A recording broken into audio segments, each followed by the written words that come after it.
1983 World Series is brought to you by Miller High Life, the best beer for the best time of the day. Welcome to Miller Time. And by Chevrolet, official U.S. cars and trucks of the 14th Olympic Winter Games. Chevrolet and you taking charge. And by Gillette, makers of the Good News disposable razor with 2 blades. And by Mr. Goodwrench and General Motors Parts.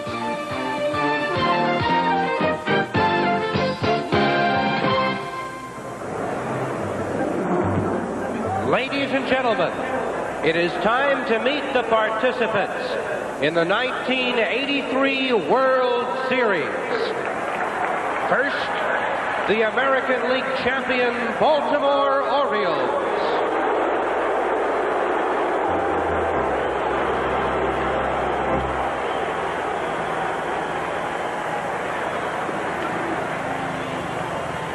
Here is the manager of the Orioles, Joe Altobelli.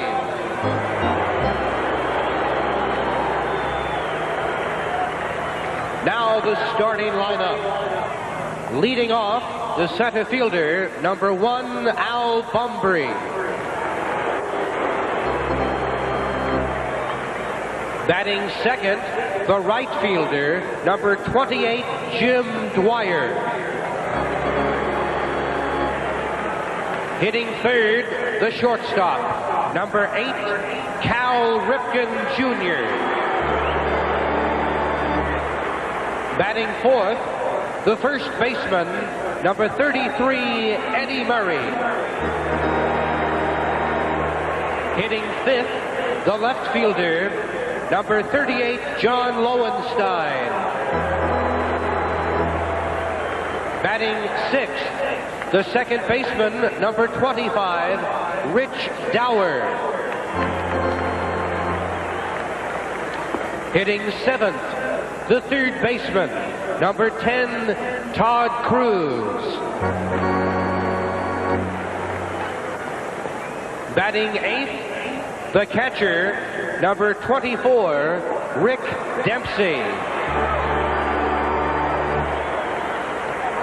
In the ninth position, now in the bullpen warming up, the pitcher, number 34, Storm Davis.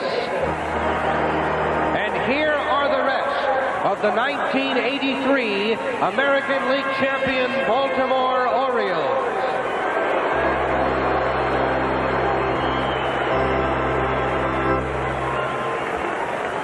And now, ladies and gentlemen, the National League champion, Philadelphia Phillies. Here is the manager of the Phillies, Paul Owens.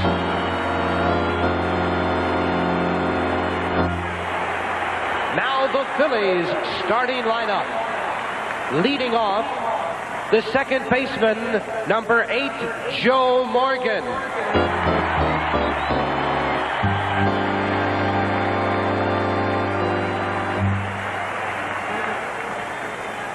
Batting second, the first baseman, number 14, Pete Rose.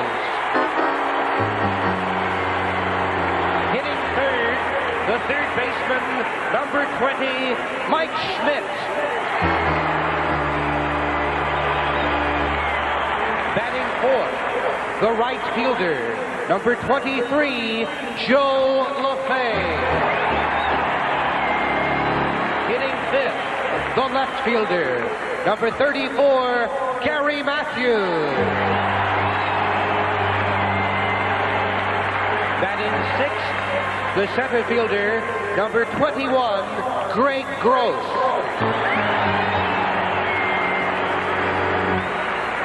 Hitting seventh, the catcher, number 6, Bo Diaz. Batting eighth, the shortstop, number 11, Ivan De Jesus. In the ninth position, warming up in front of the Phillies dugout, the pitcher, number 40, John Denny. And the rest of the 1983 National League champion Philadelphia Phillies.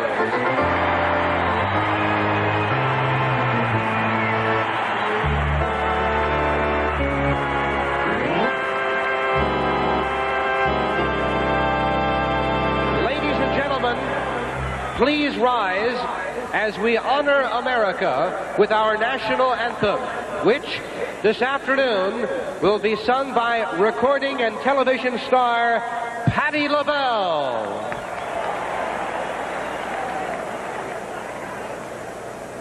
Oh, say can you see by the dawn's early light what so proudly we hailed at the twilight's last gleaming, whose broad stripes and broad stars through the perilous flight o'er the ramparts we watched were so gallantly streaming, and the rocket's red glare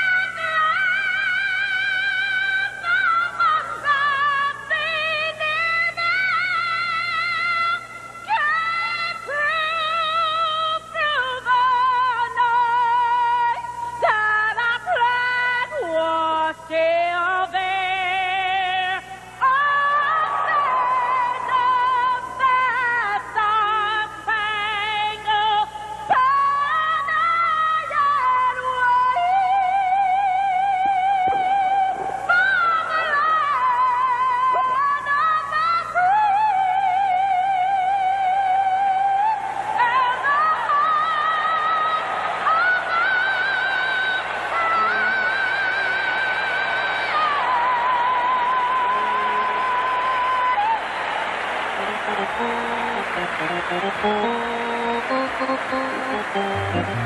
Clear skies, temperature around 65. Beautiful day, and we're set for Game 4. It'll be underway when we come back.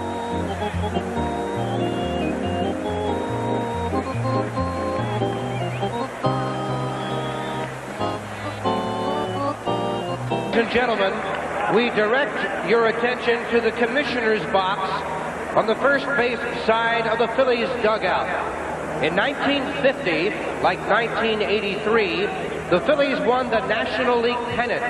Our 1950 team was known as the Whiz Kids. Today, we remember the Whiz Kids by having their center fielder, who went on to become a two-time National League batting champion, now a Phillies broadcaster, throw out today's ceremonial first pitch. The first ball, please, Richie Ashburn.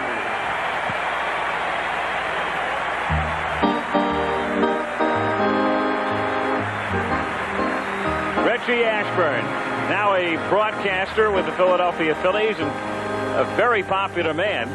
In fact, every time the Phillies think about changing managers and they run one of those polls in the newspapers, Richie's at or near the top, along with Commissioner Kuhn and his wife Louisa, as the Phillies take the field.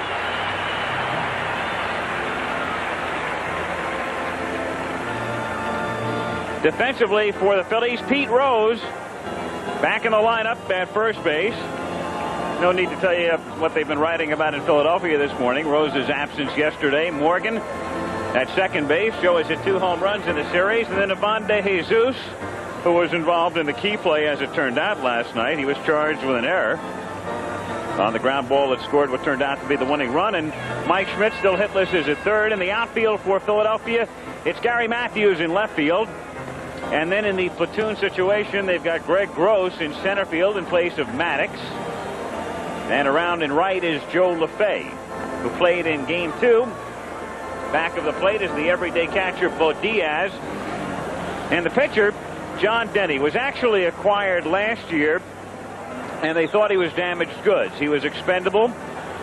Cleveland sent him over here. The Phillies picked him up for the stretch run in 1982, and then all of a sudden, he turns around in '83 and is the probable Cy Young winner. Home plate umpire, a National League umpire today, Frank Pulley, Steve Palermo at first, and Dutch Rennert at second. It's Marty Springstead at third, Ed Vargo down the line, and left, and Al Clark, who was back of the plate last night, can get a suntan today down the right field line. As you look around Veterans Stadium, 330 down the lines here, 371 to the power alleys, 408 to straightaway center. AstroTurf playing surface. Ballpark opened in 1971, located in South Philadelphia, and as we've stressed every time we've been in here through the years, and you've heard many times, a great hitter's park. The ball carries very well. So John Denny will begin things by facing Al Bunbury, Jim Dwyer, and Cal Ripken in the first inning. Bunbury has spent his entire career in the Baltimore organization. He was a 1968 draft choice. His rookie year with the big club was 73, so he's been there all the way. Well, in looking at Denny for the second time in this series, the talk among the Oriole players in batting practice was they're going to look for a few more breaking balls than they did in the first game.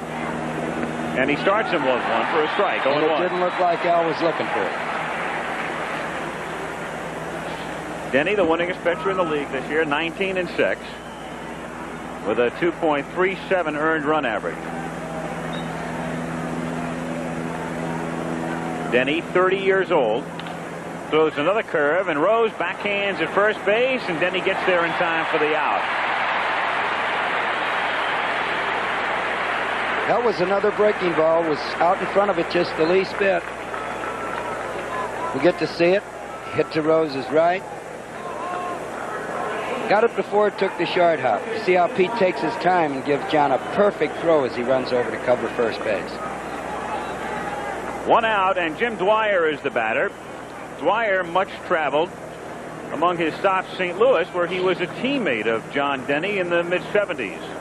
Hit a home run the other night and looks at a strike, 0-1. Paul Owens, the 59-year-old Philly manager and also general manager.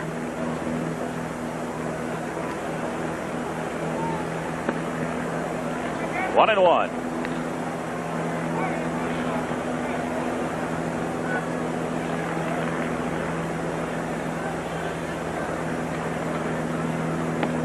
That's a strike on the inside corner. 1-2. That's the mound that Jim Palmer was talking about. He says it's illegal, it's too high, and that's why he loved it. He said if that's 12 inches, he's 7 feet tall. Well, it's supposed to be a hitter's park, and if there's one way you can equalize that, it's build that mound up just a little bit. One of the reasons that helps is the pitcher's coming down with more momentum, and he can get a little bit more on his fastball that way. Chopper to the right side, and Joe Morgan waits for it, throws out Dwyer, and quickly 2 down here in the first inning.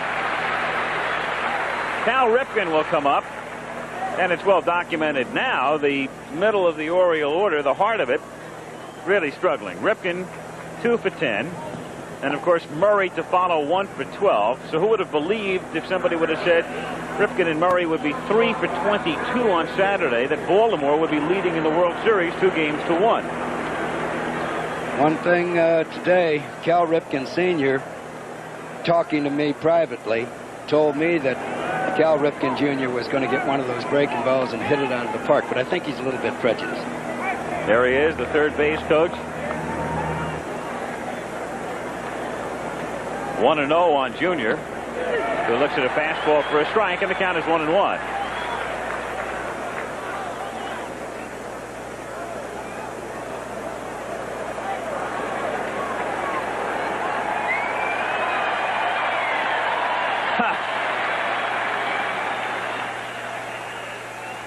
Well, then he takes care of that in a hurry. You mean bursting the Orioles balloon? Well, perhaps it will forebode. We're going to get a look at where Ripken is standing in the box. So far back, he's almost out of it. And through the series, he's been reaching for outside pitches. The Philadelphia staff has stayed right on that outside corner, and he's a long way away from where they're throwing him. 2 balls and 1 strike, the count. And that's hit high in the air to deep left field. Was Dad right? Well, almost.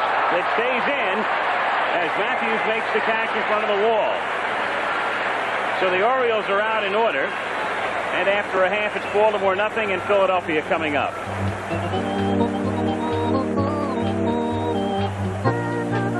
Eddie Murray is at first base. And the second baseman is Rich Dower. Their infield has been the same for the entire series. Cal Ripken gets the start at shortstop. And over third is Todd Cruz with a tremendous arm.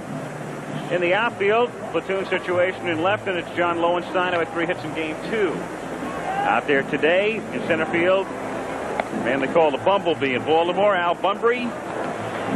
And in right, Jim Dwyer. Back of the plate is Rick Dempsey, one of the heroes last night with a couple of doubles. And on the mound is Storm Davis,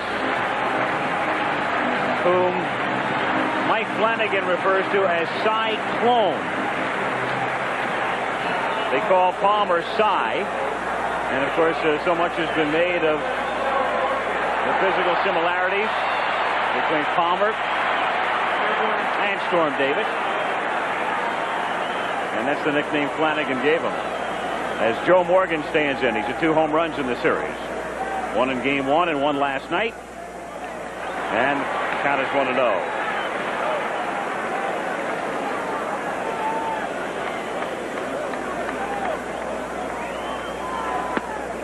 1-1 the count. 2 good hard fastballs. Reggie said in the pregame show that Davis will stay primarily with that fastball. When he's ahead, he'll throw some sliders and some change-ups. But there's his bread and butter pitch. Went right by Joe Morgan. 1 ball, 2 strikes. Morgan to be followed by Rose and Schmidt. Bottom of the first inning. No score.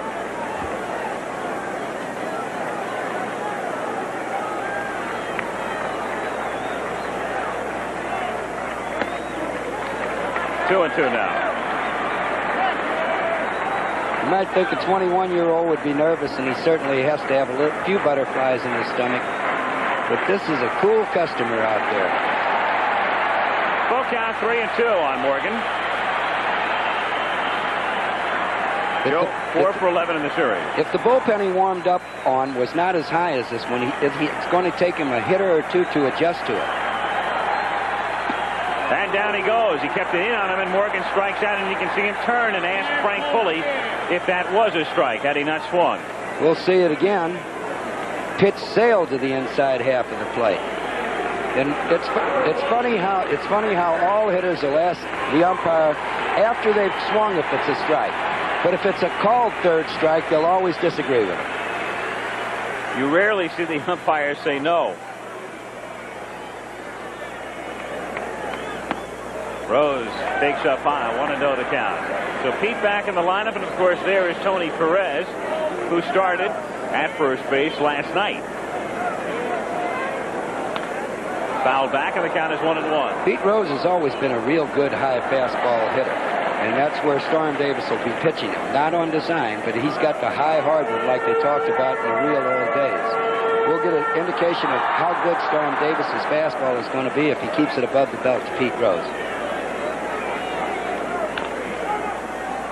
1-2. Oh, a nice curve there, Earl. Very good curveball. He's got a real good overhand curveball that drops straight down. He's also got a good, hard, tight slider.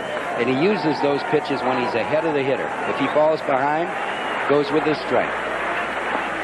And Rose getting fooled and strikes out.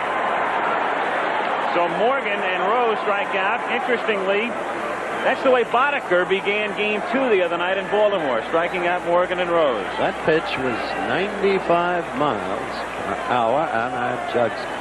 And that's the fastest that we've had in the series so far.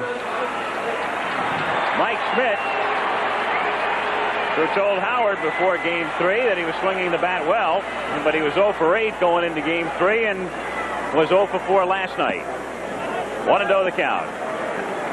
I don't think he was happy with the way he was swinging last night. I think he must have changed his thinking because he began chasing that high, fast pitch. He has to lay off of that, but that's anxiety. When you don't have a hit, you want to take your cuts. fastball, threw it right by him, and the count is 1-1. 94 on that one, on the Jugs gun. Isn't that a beautiful shot from the Goodyear blimp? The Spectrum behind Veterans Stadium and then John F. Kennedy Stadium. And they used to play every Army-Navy game.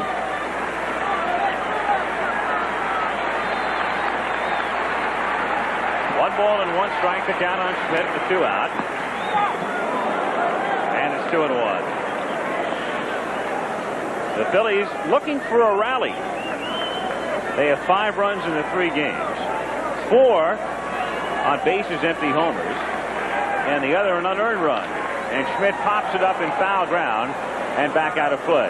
2-2 the count. Mike Schmidt's also a good fastball hitter. Of course, when you hit 40 home runs, you're a good breaking ball hitter, too. He had trouble with the first pitch. He speeded it up a little bit on that and wasn't far away from getting that solidly on the bat. Dempsey now goes out to have a word with Cruz. That's something you don't see very often. Catcher calls time and has a word with his third baseman, as Dempsey just did. Cruz going back to his position at there. What might he be saying, Earl? Well, one thing a third baseman would want to know with a fellow that throws as hard as Davis, he wants to know when the changeup is called. Not there, strike 3, and Davis starts the first inning by striking out the side. So this one begins like the other 3. Another look at a just about perfect pitch. And at the end of 1 complete inning in Game 4, it's Baltimore nothing and Philadelphia nothing. Go to the top of the 2nd inning, no score. Both clubs going out 1, 2, 3 in the first, and it'll be Eddie Murray, John Lowenstein, and Rich Dower in the 2nd inning. So Eddie Murray, who had a terrible series in '79, a bad playoff outside of 1 monstrous home run against the White Sox at Comiskey last Friday, and 1 for 12 in the World Series. 1-0, and that 1 hit in his first at-bat, he went the other way, a left field single. Yes, he did. And now again, he's going to try to hit the ball as far as he possibly can, not just over the fence, but wants to reach the 3rd deck, and that's not helping him. 2-0 the count. One thing I know he's heard a million times is be patient. Try to get a good pitch to hit, and he doesn't want to hear that anymore from anybody. 2-1. He's trying to remain calm, but if you saw last night's game and the close-ups of Murray, the frustration was just etched all over his face. Very evident. There's no frustration in John Denny. There is only poise and confidence. Made a reservation for 15 people at 5 o'clock tonight at the original Book Barn. He obviously expects a quick victory. He works in a hurry. The 3 games thus far have been relatively rapidly played. And this one off to the same type of start as Murray hits it high in the air to right field. And moving over is LaFay, who makes the catch. So 1 away, and again Eddie Murray now 1 for 13, and watch his reaction. Here he's going to show his frustration. Takes the bat, tosses it right up in the air. He knew he had a pitch right there that he should have hit. 1 down, and Lowenstein, the batter, single double home run in Game 2. And in Game 1, of course, he made this play to rob Bo Diaz, that sensational catch to take a home run away from the Philly catcher. In the air to center field, good wood, but right at somebody as Gross falls it in. And Denny has set down the first 5, so 2 away here in the 2nd inning, and Rich Dower is the batter. Looks like we're falling right into the pattern of the first 3 ball games with very good pitching. The Phillies coming in to Game 4 hitting 172 in the series. The Orioles 206. Ground ball back to Denny. And so the first 9 men up in this game have gone down in order. And at the end of an inning and a half in Philly, Orioles nothing, Phillies nothing.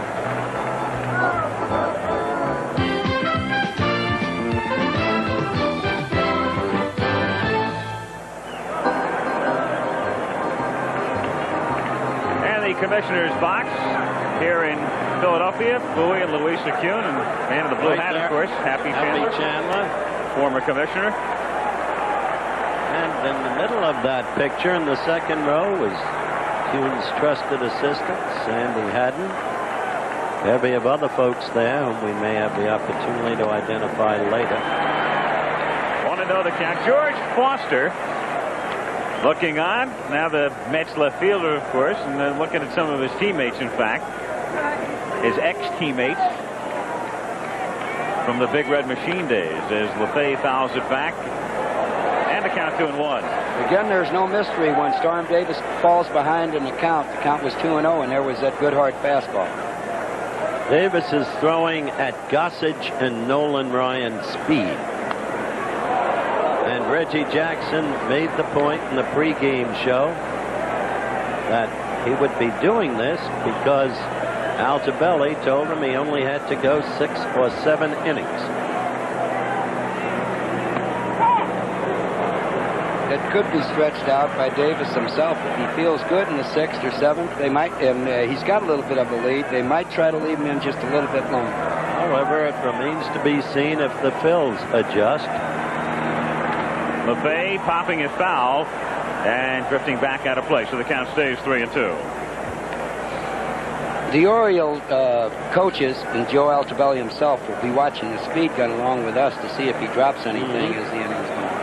That was 94, and it may be that he'll reach his peak speed around the 4th inning. In the air to center field, and an easy play for Al Bumbry. One gone as Davis starts by retiring the first 4. There's Joe Altobelli. In his rookie season as the manager of the Orioles, spent the last 2 years as the Yankees' third base coach. Before that, 1 season at Columbus in the Yankee system after getting fired by the Giants in '79. Gary Matthews. Matthews hit 10 home runs during the regular season, and he's hit 4 in postseason. 3 in the playoffs, 1 last night. Looks at a strike, 0-1.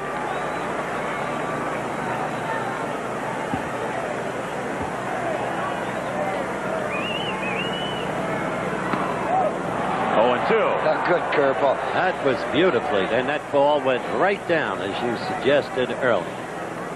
Well, they've got to go up to the plate looking fastball when a man's throwing 94 miles an hour. So if he gets that over, it's really going to be tough. Grounded to third. Cruz throws him out. So 2 away here in the 2nd inning. Hey, one thing we're getting a look at in the World Series and postseason play, a fellow like Todd Cruz, who's been around and spent a lot of time, of course, at Seattle recently, so doesn't get a lot of exposure, but everybody getting to see what sort of an arm he has. And he certainly has a good one, an outstanding arm. 2 down in the 2nd inning, and you can see why a fellow like Cruz is in the lineup despite hitting 199 this year. Gross is the batter. A strike on the count 0-1. Orioles have playing Gross to left field. This is the most exaggerated opposite field defense that we've seen so far this year. And remember the other night we remarked when Gross came up, as you look at the defense, that they had been playing Gross straight away the other evening with Boddicker pitching. But they adjust today. And he comes right back through the middle, but on a 1-hopper it's speared by Davis. And so both pitchers begin by retiring the first 6. So here we go again. Same pattern. After 2, no score in Philly. We go to the 3rd inning. In Game 4, Al Michaels, Howard Cosell, Earl Weaver in Philadelphia. Baltimore leading 2-1. Of course, tomorrow we're right back here at 4:30 Eastern time. Todd Cruz looks at the strike. Cruz, Dempsey, and Davis in the 3rd inning. 1-1.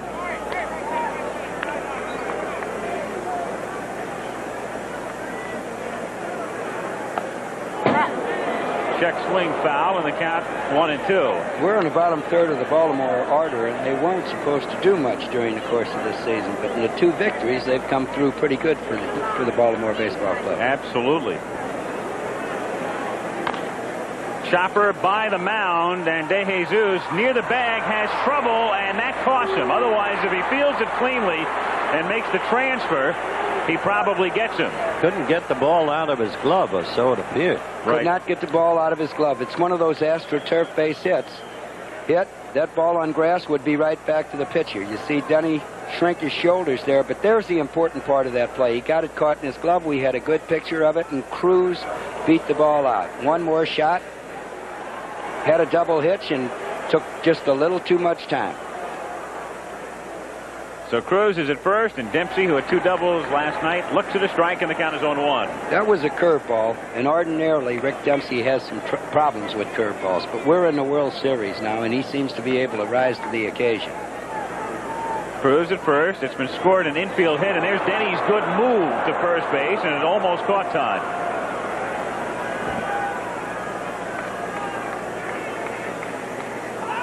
Denny's known to have a real good move to first base.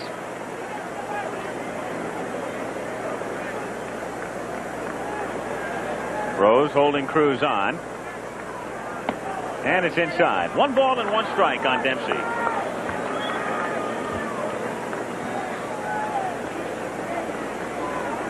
The Orioles are not known as a running club, but the way this series is going, maybe Joe Altobelli will think about stealing more bases than he would ordinarily during the season. Fly ball to center field and shallow for Gross. 1 out. And Storm Davis coming up. Howard talked to Rick Dempsey, who should know, and here's what Dempsey had to say about Storm Davis. Storm Davis is more of a power pitching type. He throws a hard fastball, hard slider, and a good hard curveball. Once in a while, he'll take a little off his curveball and make it a bigger breaking curveball, and it's real effective when he's throwing the ball over the plate. He's had a little trouble with his neck the second half of this season, but in that game the other day against the White Sox, he was just as sharp as I've ever seen him. For 6 innings, he just kind of mowed him down. For 6 innings, you notice? Yes, he did. That's exactly what he said. We have a sacrifice situation here. Storm Davis hasn't gone to the plate at all during the course of the regular season. In spring training, they take a little bunting practice, but really in the American League, you work more on fundamentals and sacrifices. He misses the bunt attempt there, and so quickly it's no balls and 2 strikes. At least you worked more on fundamentals than sacrifice. It took you 4 games to get to that. Wait till they ask you why Lowenstein didn't bunt in Game 2 in '79. I still don't have an answer.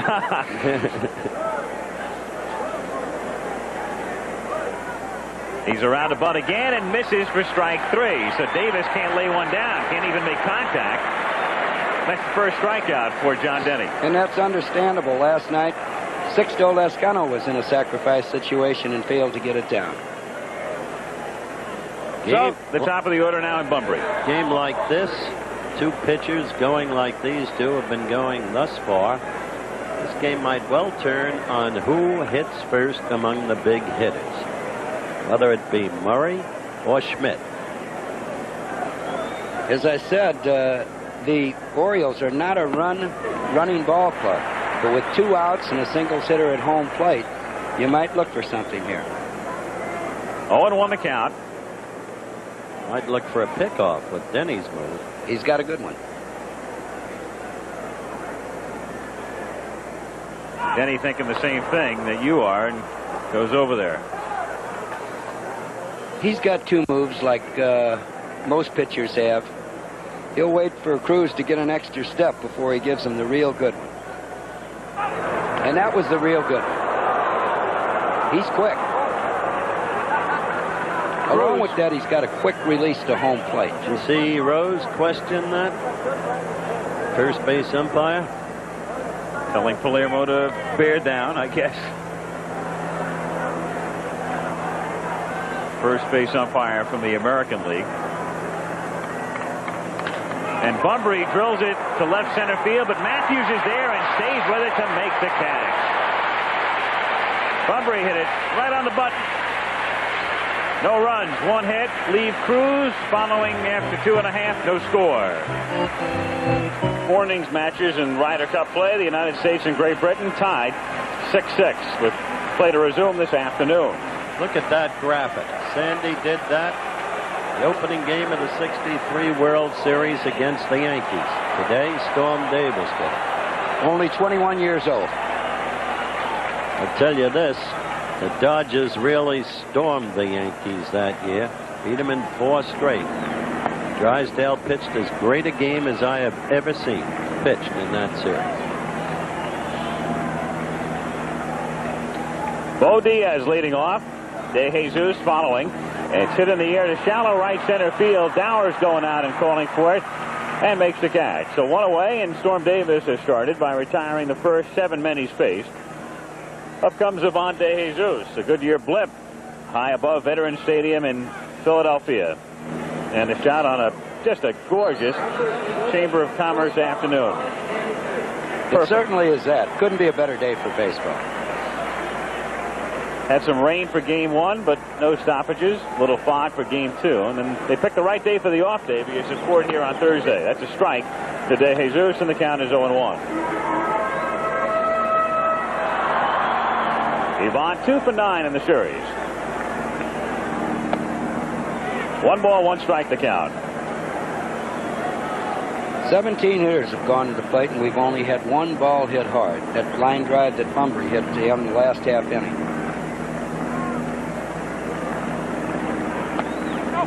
2-1 now. And that's no reflection on the hitters in this series. It's just been outstanding pitching. How do you know? To right center field, hit relatively hard, but here comes Bumbry to make the catch. Rizal got a good jump on it. And there are 2 down. That ball was decently struck.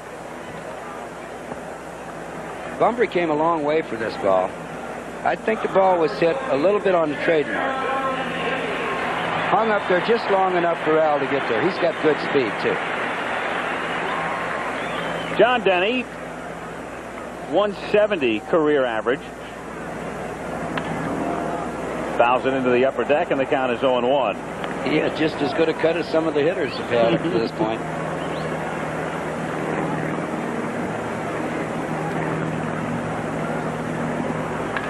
That's line to left field, right on the button, but going back to make the catch is Lowenstein. So the hitter's starting to make contact, but to no avail. That was the best hit ball in the game so far. And the Phillies are gone. By the Phils. 9 straight set down by Storm Davis. We'll go to the 4th. No score.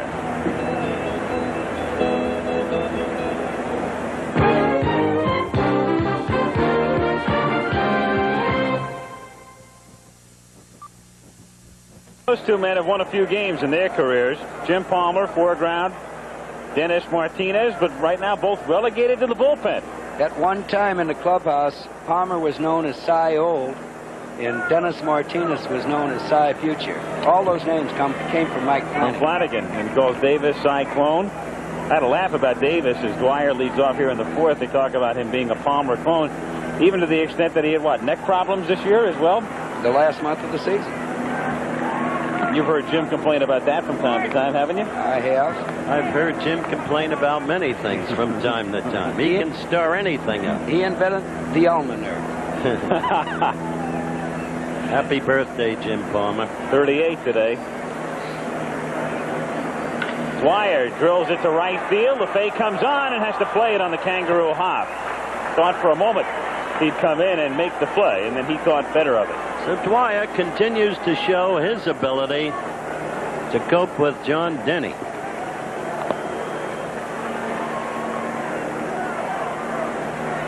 Just seems to know every pitch that Denny's throwing. So 2 hits in the game, both for the Orioles. And at least we've seen some well-hit balls. Bumbry lining to Matthews in the 3rd, and De Jesus and Denny hitting it on the money in the bottom of the inning, and a solid single by Dwyer here with Ripken at the plate. And they're staying on the outside half of the plate with him, and that's exactly why Ripken hasn't been able to do much. You might be right, Howard. He might have to step up in the box just a little bit. Hit sharply and through in the hole for a base hit to left field. So Dwyer is at second base, and the Orioles have runners at first and second. And up comes Eddie Murray with men on base again. It's almost a replay of the championship series. It was in the 3rd game in the championship series that Eddie came up in the 1st inning and broke the game wide open with a 3-run homer. Well, one of these big guys got to break out sooner or later, be it Murray or Schmidt. And as I suggested earlier, whichever one breaks out first, that could turn the game.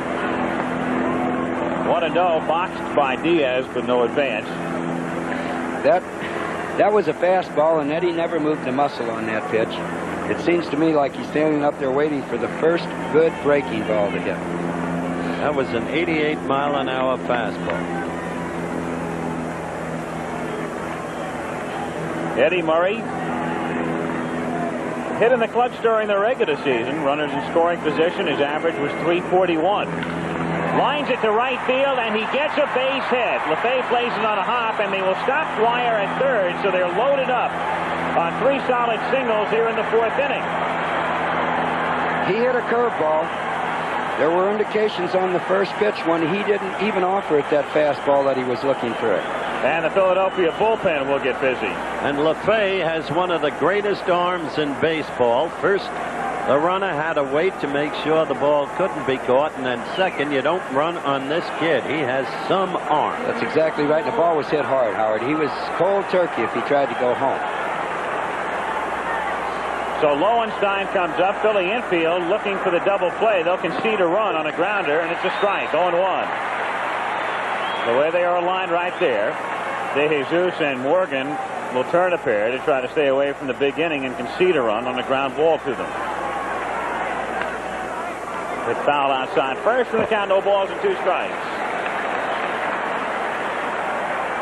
That's become a familiar sight here in Philadelphia. The folks along the lines bringing the nets. Bases filled, nobody out. In this situation yesterday, Carlton got out of it. Same kind of jam, and one would have thought at that point the Birds would fold, but they didn't. 1-2. That's Marty Bystrom, and interestingly, originally he would have been the starting pitcher today. Paul Owens was going to go with 4, but instead he opts for Denny, and Bystrom's the long man. And Lowenstein strikes out as Denny took just enough off of it, so he gets a very big out. That is an important strikeout, and we'll see right now if the bottom of the Oriole lineup can come through again. It was a tremendous change of pace, and John was just fooled from the time it left the pitcher's hand. Get to see it again here. You'll see as he releases the ball, Lowenstein lunges. The bat is way ahead of the bat is all the way around by the time the ball gets to the catcher. This will give you a Look at better that shot. lunge. That's it.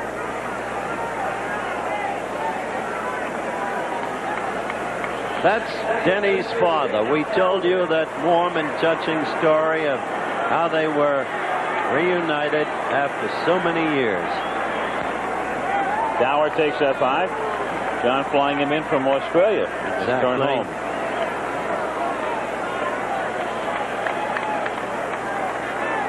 Here's the 1-0 pitch now to Dower. A looper to right field that will fall in for a base hit. Dwyer will score. Ripken is being waved in. LeFay's throw comes through, not in time. Murray goes to third, and Baltimore leads it 2-0. And again, the bottom of the order comes through for Baltimore. Well, here we go with those functional players.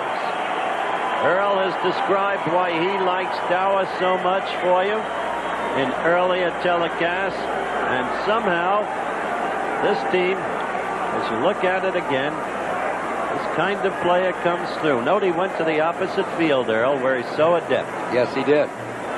The ball wasn't hit really good, but you could tell he was going with the pitch. 4 singles in the inning. Another look now. Almost like he tried to put it right where it landed. So Dwyer scored easily, and with Ripken being waved in, Rose lets it go through, but too late. And after Osteen visits the mound, Denny will go to work on Todd Cruz with 1 out in the 4th inning. On that play, we got to see Joe LeFay's arm again. It was a perfect throw that could have been handled by the cutoff and held Richie Dower at first base. If LeFay throws that ball over the cutoff man's head, it allows Dower to keep traveling right on down to second base. So Murray is at third. Dower at first, held by Rose. Cruz, who hit only 199 this season, at least came through in the clutch. He hit 293 with men in scoring position. Chases a breaking pitch, 0-1. They joined the Orioles. He had 6 RBIs. That looked like the deal of all time when they picked him up that night. 1-1. They weren't going real good at that time. He certainly gave him a shot in the arm when they needed it. He started the season at Seattle, as did his namesake, no relation, Julio Cruz, who wound up as the second baseman in Chicago. Grounded foul. That's the young man who made Chicago's season. That was the unheralded trade of the year. Tony Bernazard was playing second self-protectively after the injury, couldn't execute the double play. They got Julio Cruz, and there's no better fielding second base. That's exactly right. Great range and an added speed to that ball club.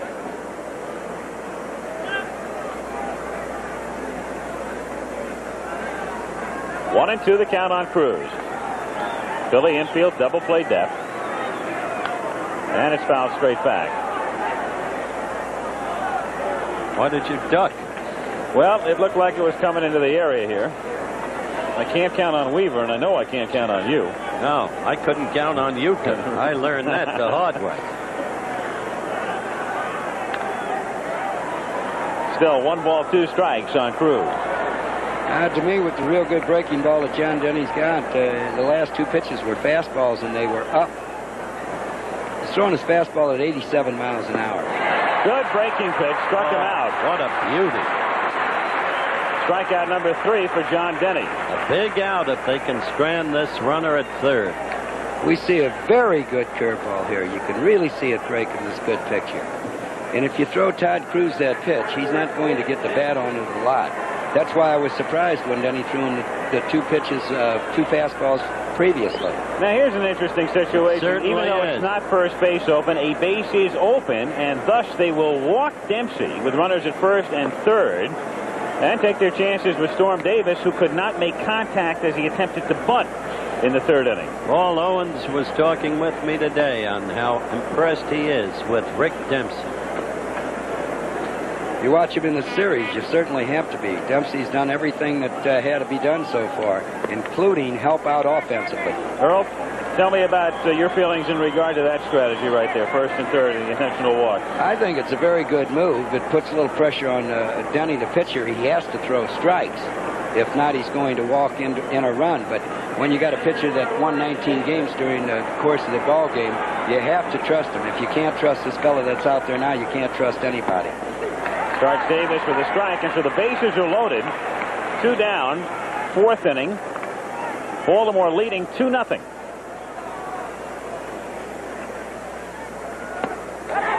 Did he check in time? He did not. Well, there's one thing we know. They can't have a scouting report on Storm Davis at home plate because he only went to bat once. And he might not have even went to bat. Then he's not fooling around with him either. Coming right at him. And the 0-2 pitch, and that's that in a hurry. So Denny strikes out the side, but in between.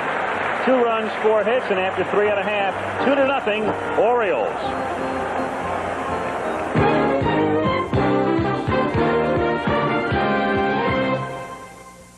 What a shot that is on a beautiful day in Philly.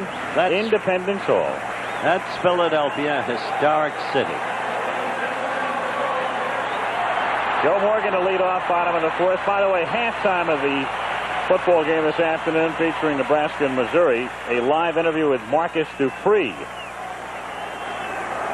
With Morgan leading off in the bottom of the 4th inning, hitting it to center field, and Bumbry is there to make the catch. Marcus Dupree, of course, missing earlier this week, and now apparently has left the University of Oklahoma. The running back, the star running back. And an interesting story. Something that's well, it's been basically buried this week because of the World Series. Otherwise, it would be on top of most of the sports pages in the country.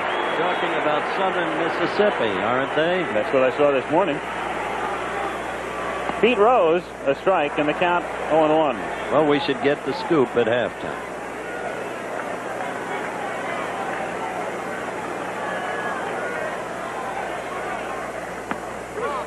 Quickly 0-2 on Rose, who struck out his first trip. He is anybody could have lip read that. Well, Pete's saying to himself, how are you going to hit that kind of pitch as hard as he's throwing? He's not saying it to himself.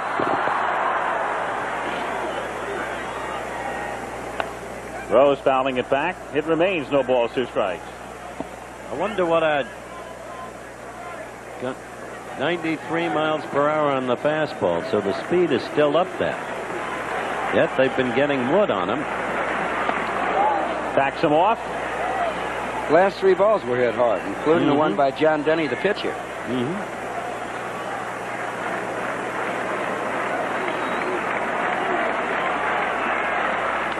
Rose lining at the center field and in for a base hit. So the Phillies have their first hit and their first base runner as Pete Rose on a 1-2 pitch after Davis had come inside. Lines at the center field. Pete Rose's whole history as a ball player. It didn't matter who the pitcher was, how good a pitcher he was. Let him see them a time or two, and he knows how to adjust and get to them.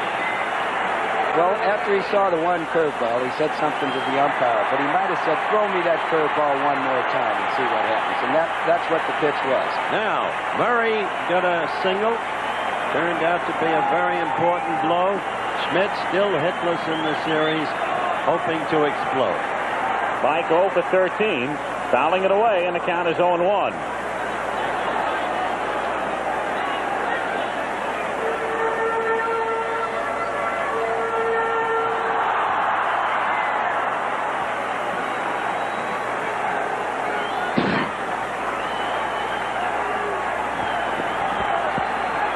At 255 during the regular season and had a good playoff series. Shatters his bat and pops it in the air to shallow left center field. Could be trouble and is. And Rose, in a brilliant piece of base running, winds up at third.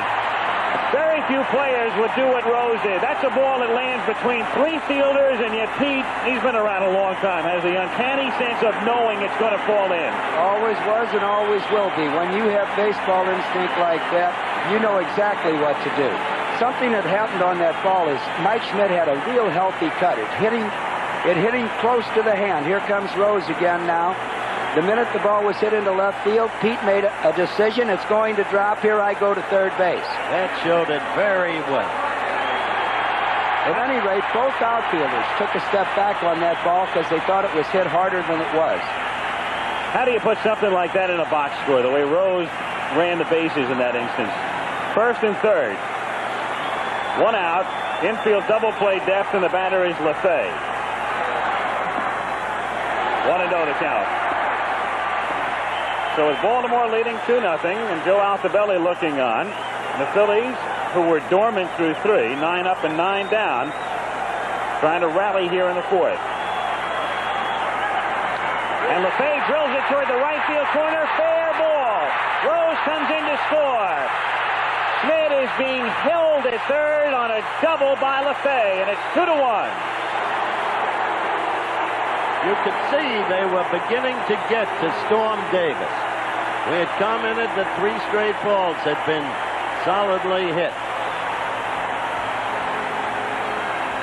Here we get the shot from high above. You'll be able to see Jim Dwyer go over and take the ball off of the wall. 1 short hop. We got it from another angle. He gave a perfect throw to the cutoff man, Richie Dower, and Rich Dower does have a very good arm. The fans booed a little bit because Schmidt was stopped at third base, but in my opinion, I thought he would have been thrown out at home plate. I agree with you. I don't see any question about it. Ray Miller going to the mound, the Oriole pitching coach. The crowd was booing, and Schmidt was held at third. Sammy Stewart gets up in the Baltimore bullpen. There he is.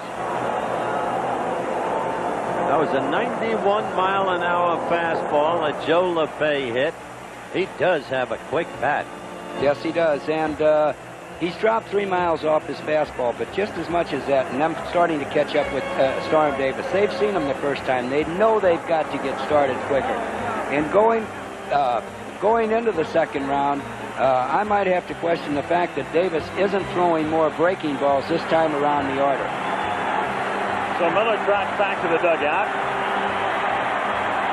Getting to be a religion in this series. The team that scores first loses the game. That doesn't mean that Baltimore will in this case, but the Phillies are striking back and quickly. There is Matthews, and the infield is back as Matthews takes outside. Cruz could come home, as you can see, but on a grounder to short and second, they'll concede the run. They feel in this ball game like they're going to be able to score again. Scribber foul. 1 ball and 1 strike to count. 1 out. Bottom of the 4th inning. Baltimore leading at 2-1 with Mike Schmidt at 3rd. Joe LaFay off to his lead at 2nd. And Matthews, who has 4 postseason home runs at the plate, with Gross on deck. Good pitch.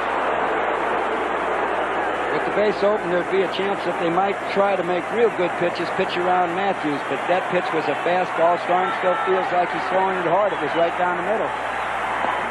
2 balls, 2 strikes to count.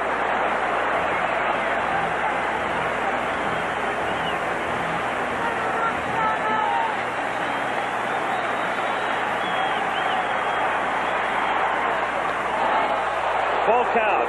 He took something off of it. That wasn't his fastball, so the crowd boos anyway. That wasn't his fastball. He over-tried to throw his curveball. Full count, 3-2 on Gary Matthews. Time call because something has come out of the stands, balloons again in left field. Some of the debris swirling. Last 2 fastballs were 90 and 91 miles per hour, so he's still getting good velocity. Anytime you're over 90 miles an hour, that's a tough fastball to hit.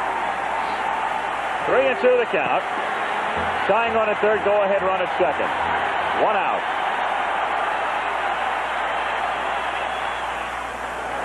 It stays 3-2.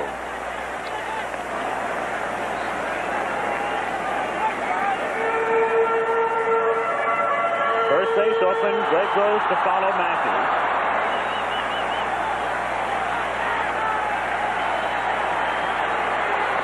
And Gary's aboard, so they're loaded up.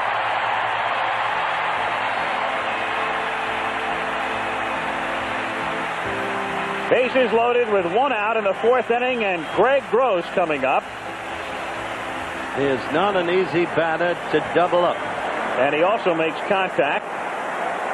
Infield will look for the double play. Gross, who started the season basically as a pinch hitter, winds it up as the platooning center fielder with Maddox. Foul to the plate, 0-1.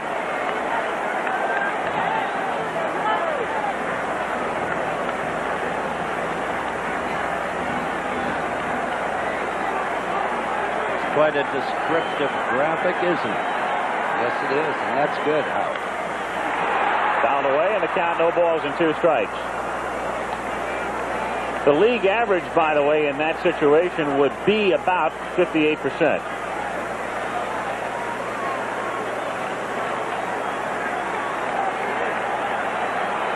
No balls, 2 strikes.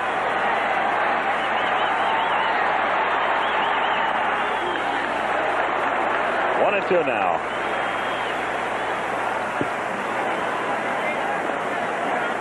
He hasn't lost a lot of fastball, but it seems like he's trying to overthrow it this time, trying to keep it over 90 miles an hour.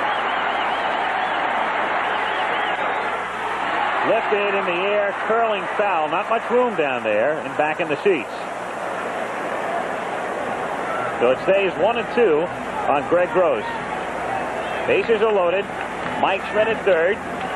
Joe LaFay is at 2nd. And Gary Matthews at 1st. And we see by where that foul ball went why the Oriole outfield played Greg Gross to left field. He goes back through the middle. It's a bouncer fielded by Dower, and he turns the double play. So they walked Matthews, even though it wasn't an intentional walk. They weren't going to give him anything good to hit, and it sets up a ground ball double play. And so Philadelphia settles for a run, and we'll go to the 5th. It's 2-1 Orioles. Monday. Catch those irresistible, incredible kids. Meet America's fastest 8-year-old sprinter and jump high for a steeplechase. Philadelphia. We've talked extensively about the great urban renewal of this city, and as I've mentioned, you can feel the roots of the country here. Al Bunbury hits a bouncer to Rose, who backs up, throws to Denny, covering, and in time for the out. So a nice play by Pete, who could not charge that one. Played it just right. And again, it's an AstroTurf ground ball. hits on the ground and takes that one big hop. Pete didn't want to come in and try to get it on the short hop.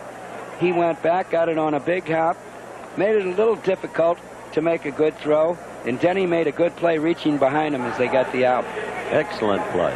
And that's the double play on Gross. Was an artificial turf ground ball hit to the one spot.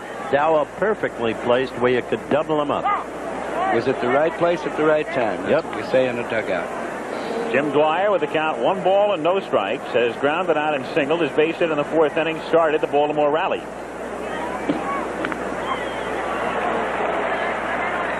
One and one.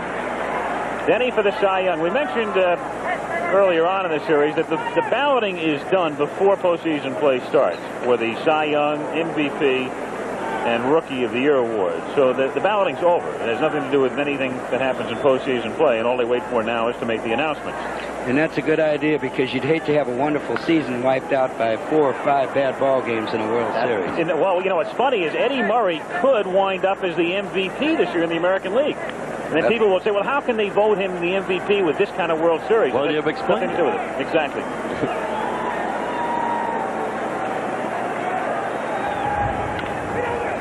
Chopper to Rose, waits for it, and they've got that one down to a science.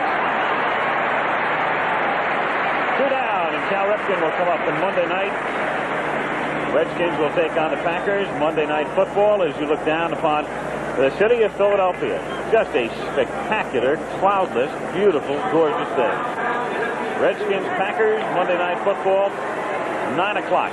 That's an off night in the World Series. If we go on to a 6th game, we'll be in Baltimore on Tuesday. Redskins are a terrific team. The Pack, almost defenseless, in and out, crushed by the Giants, almost unbelievably, and by the Detroit Lions. Yet they have that great offense with the likes of Lofton and Jefferson and Lynn Dickey. Outside to Cal Ripken, 1-0. 2 out, no one on. 5th inning, 2-1 Baltimore.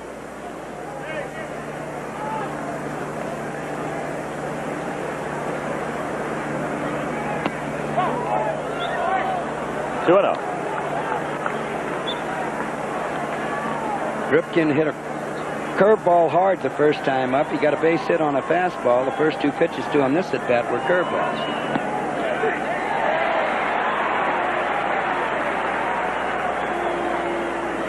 Two and one. Ripken has as good a chance as Murray to wind up winning the American League MVP this year. 2-2. Good breaking. Wasn't that beautiful? And Cal Ripken was looking for it. He just got too far out in front of it. He had him totally off stride on that.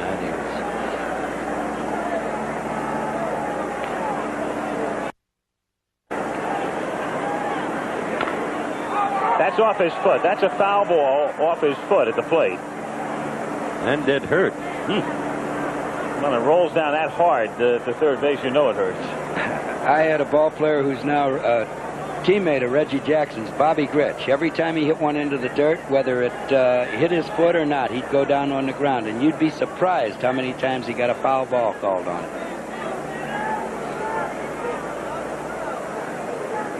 We get to see it again. Pitch got in on Cal Ripken's hands, fouled straight down, and that hurts.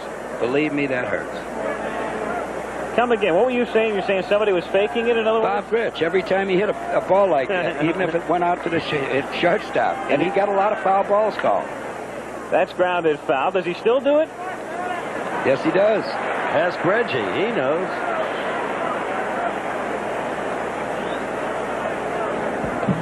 We can open up Reggie's mic. All right, Reggie, fess up here. I don't want to incriminate my teammate right there. He wears a pad on his leg right there. The Fifth Amendment. Oh, Bobby Gritch is a very honest man. Popped up. Shallow right. Rose is going out, fighting the sun, and makes the catch. So in the inning for Pete, 2 assists and a putout. And at the end of 4.5, Baltimore 2, Philadelphia 1. We go to the bottom of the 5th inning. Al Michaels, Howard Cosell, Earl Weaver. You look at Joe DiMaggio again last night. signing autograph after autograph all night long. Same thing today. He thought he could hide away. He secreted away in the stands because the great man likes his privacy. A very private person. Diaz looks at a strike. You can't hide from Jet 40, and you know it. No. Interesting the way John Denny settled down. That's ripped fair down the line into the corner where it takes that strange bounce. It's still in play. And Diaz winds up at second with a double. Clearly now they are really getting to Storm Davis. Very quickly action begins in the Baltimore bullpen. Curveball that was hit well down the left field line. Hit hard enough so that Todd Cruz didn't have a chance to get to it. So a double to lead things off in the bottom of the 5th inning, and Ivan De Jesus fly to center in the 3rd inning. Davis started the game by retiring the first 10. Gave up a run in the 4th, but then got Gross to hit into a double play to escape further damage.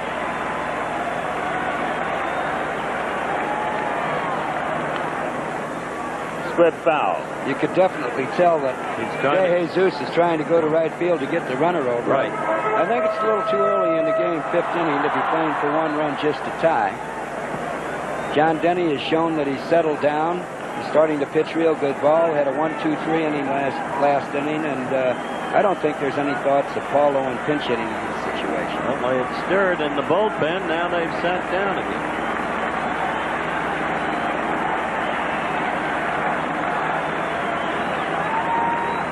Again, De Jesus tries to advance the runner, but can't. And the count is 0-2. Harold Pee Wee Reese. Little Colonel. That's not right. One of the great shortstops of all time. Should be in the Hall of Fame. One of my heroes when I was young. And mainly because his name was Pee Wee.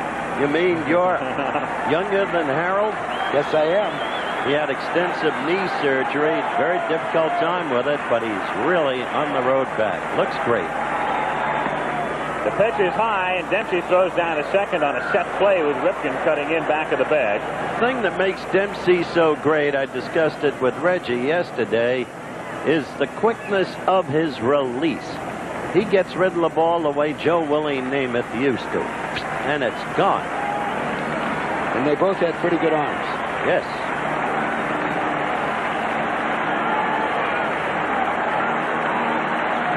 1-2 pitch coming to De Jesus. He goes to the other side, and Murray makes the catch, but that's all, as Diaz wasn't straying very far off second and gets back. So Ivan had the right idea, but couldn't deliver. Well, that was a good piece of base running by Bo Diaz. There's a lot of ball players, when that ball came off the bat, would have taken that 3 or 4 extra steps. He hits it right down the first baseline. Bo can take his time, because if that ball goes down the right field line fair, he can walk home. So there's no sense in taking that 1 or 2 extra steps and getting yourself picked off at second base. Now Denny at the plate, and that one gets by Dempsey. So of all things now, Diaz goes to third. Gotta love this game. The guy goes up there to try to hit the ball to the right side, can't get him over. The runner is still at second. Next thing you know, the ball gets away from the catcher. And De Jesus did everything he was supposed to do to try to get it. This has to be a pass ball, and what has to happen, I think, is there was a cross up in signs. It didn't look like Dempsey was looking for a fastball right there.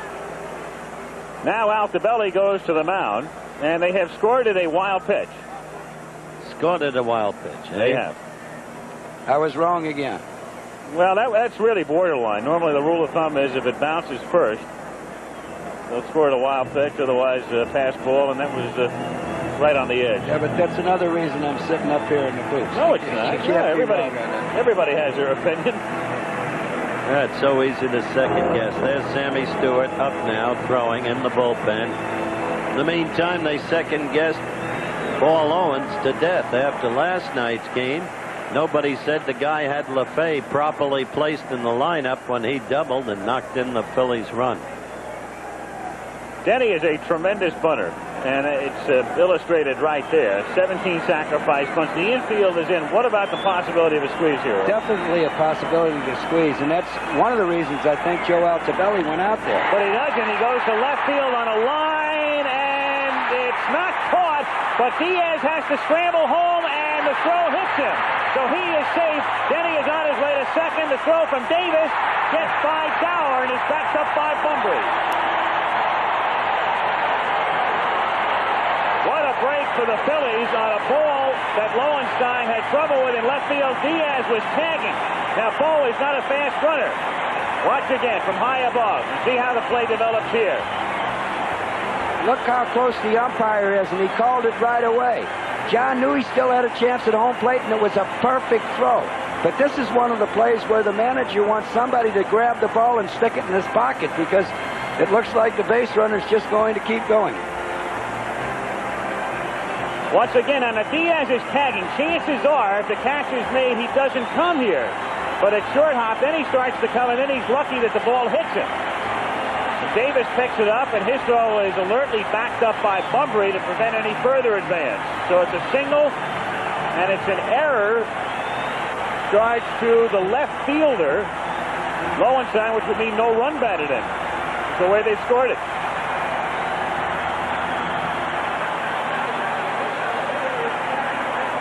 I would think the error would be on Storm Davis. The throw hitting the base runner. Morgan is the batter. Morgan has struck out and flied out.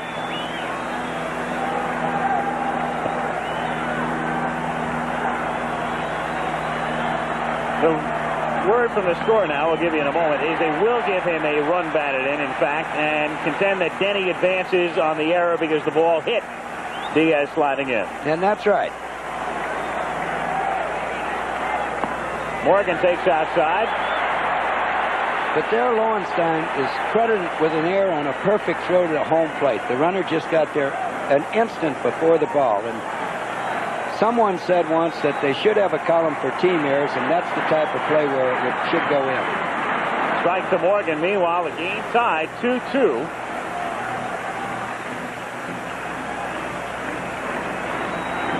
See right here that Morgan didn't like this call. Looked a little high. I'm not sure he's wrong. Denny is at second, and Morgan hits it down to Murray at first. Eddie makes the play himself, and on the play, Denny advances to third. So 2 down, and here comes Pete Rose. And they're getting good wood on the ball off of Storm Davis now.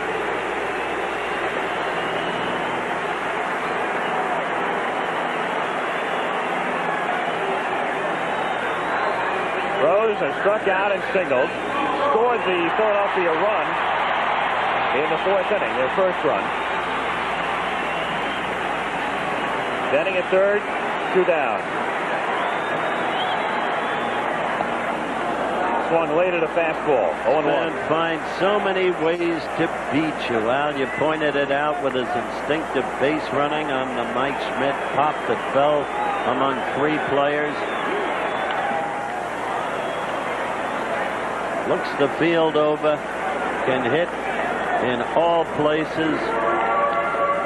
And you can see that he's shortened up that swing on this and that, just trying to make contact and hit the ball to left field. Hit a breaking ball last time up. 1 ball, 2 strikes to count. Meanwhile, there are 3 balloons floating around in left field, and they haven't stopped play to take them off the playing area.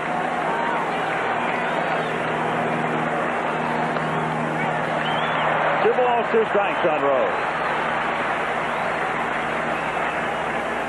Looks to me like Storm Davis is reaching way back now to try to keep that fastball over 90 miles an hour.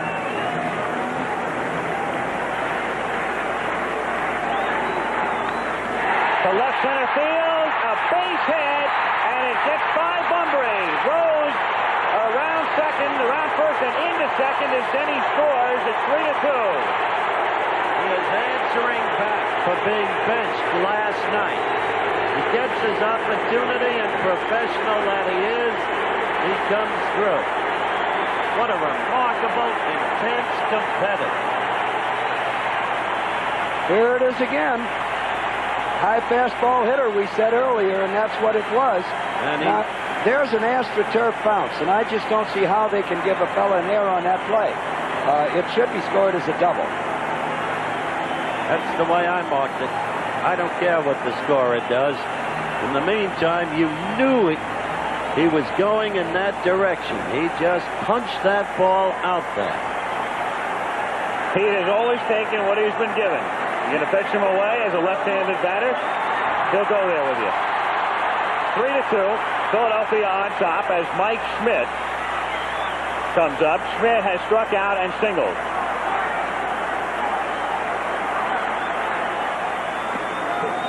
Rose was given a double, no error on the play.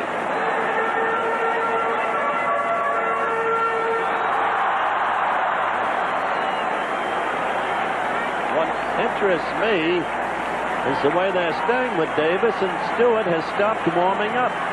Well, Stewart's ready. That's why he stopped warming up. He was up the inning before, and he's ready to come in the ball game. But yes, it seems like he's staying with Storm Davis just a little bit too long. Mike Schmidt singled in the 4th inning to snap an 0 for 13. Rose at second. And it's hit in the air to left center field. Ripken out, Lowenstein in. Lowenstein fighting it and having trouble with the sun, but staying with it to make the catch. So the Phillies here in the 5th inning come up with a couple of runs. 3 hits, there was an error.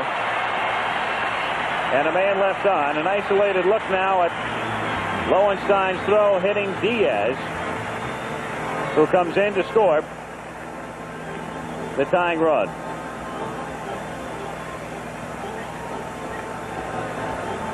So the Phillies on top as they have battled from behind, and we'll be right back after this word from your local station. So we go to the 6th inning. Baltimore scored twice in the 4th, and then the Phillies came back with 1 in the bottom of the 4th, 2 in the 5th. And thus it is 3-2 Philadelphia here in Game 4 as Murray takes outside. You notice, Al, in baseball how often it is when you fail to score a runner from third with less than 2 out, it comes back to haunt you. That's what the Birds did in the inning where they scored there, too. Murray hits a fly ball to center field. Gross, shading his eyes from the sun, makes the catch. And the chant, Eddie, Eddie, Eddie, from the Philadelphia fans escorts Murray back to the dugout. Well, I can tell you this. I know Eddie Murray, and he is feeling better about himself because he knows he's swinging better. He may yet hit one out today. Lowenstein, flied out, struck out. 0-1 the count. It's going to get a little tougher for the hitters now because the shadow line is right back of the plate. There it is. And Denny has much better location of his fastball than he did a few innings back. And curveball. Change there, and the count 1-1. He's tempting him with the fastball and trying to throw the breaking ball and off-speed pitches for strikes.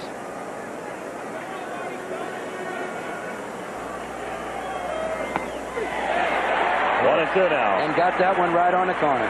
Beautiful, wasn't it? Get to see it again. It's tailing away from the left-handed hitter. Got the front part of the plate. The center field for a base hit. So he threw an off-speed pitch, a breaking ball, and Lowenstein waited on that one. Now we've run into a hit-and-run situation with one of the better hit-and-run men at the plate in the American League, and Richie Dower. This is the man who knocked in the Birds 2 runs with a right field single, opposite field. Dower is 2 for 13 in the series, so keep an eye on Lowenstein as it's wrapped foul outside third. 0-1.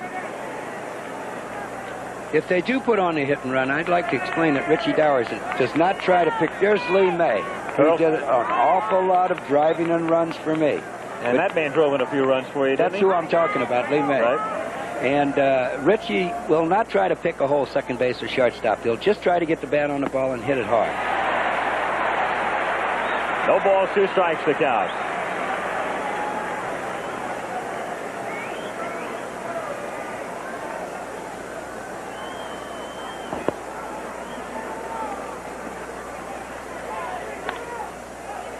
There was an evidence looking to go to right field. Yes, and if you were noticing on the split screenshot, John Lowenstein, at first base, is giving no indication that he might be running. We'll watch him here. 1 ball, 2 strikes. Short lead, a good base runner that's thinking about stealing bases will try to get all the way up to the turf, have 1 foot at least off of the dirt.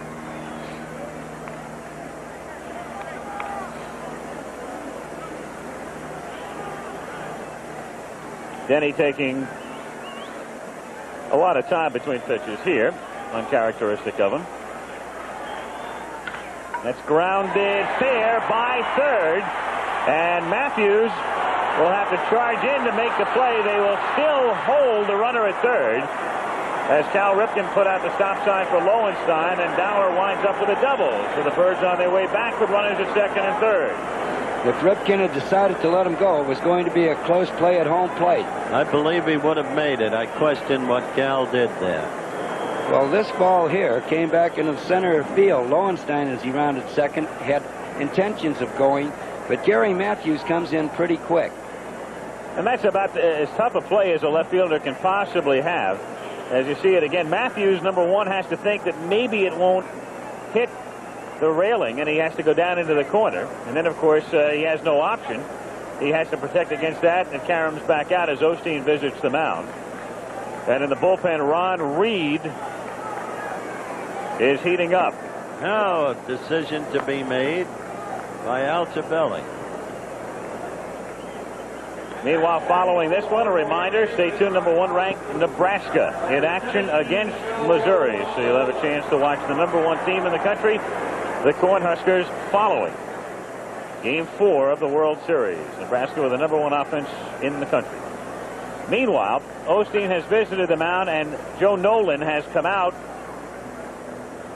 of the Baltimore dugout, and there he is, the other catcher. He had been platooned somewhat with Dempsey during the regular season, and he will bat here for Cruz in the 6th inning. I suspect that Joe may turn to what you suggested a few days ago, Earl. Move Rich Dower to third and put Sakata at second. No? Yes, there's a good chance of that. I'm thinking here that Baltimore only has 2 catchers, and he's using Joe Nolan in a pinch hit situation here. I'm wondering if to get a walk as well. might have to go behind the plate. Well, they're going to walk Nolan. If anything should happen to Dempsey. That's exactly what has to happen. And that's happened this year. And as you recall, it was Sakata who was catching one night against Toronto and wound up hitting a home run to win the game. As Singleton now comes out to bat for Dempsey. So with the bases loaded, they will go to the bench.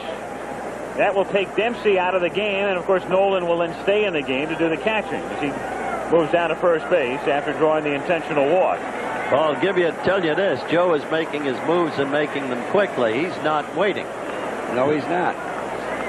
He knows, too. I mean, this is the time, I guess, you're going to make that move because the way Denny is pitching right now, he may be on the ropes a little bit. You don't want to get too deep because then you know Mr. Holland's going to be in there. This game has become different from the prior games. This game is a roller coaster affair with an ebb and flow to it and a lot of pressure situations. And I think both the purists and the casual fan can enjoy it. Well, Joe anticipated a possible base on balls in that situation. Intentional base on balls. He sent Joe Nolan up to the plate to hit if they pitched to him, but saved Kenny Singleton, a switch hitter, to come up with the bases loaded if they did walk him. Who is a much better hitter from the left side than he is from the right side. The one thing that would worry me would be being down to 1 legitimate catcher. And this guy has power. Infield looking for the double play. Up and into Singleton. If you don't follow the game that closely, Singleton is a regular for Baltimore, but he's the designated hitter. And the DH is only used in the series in the even-numbered years. Thus, he's been relegated to the bench.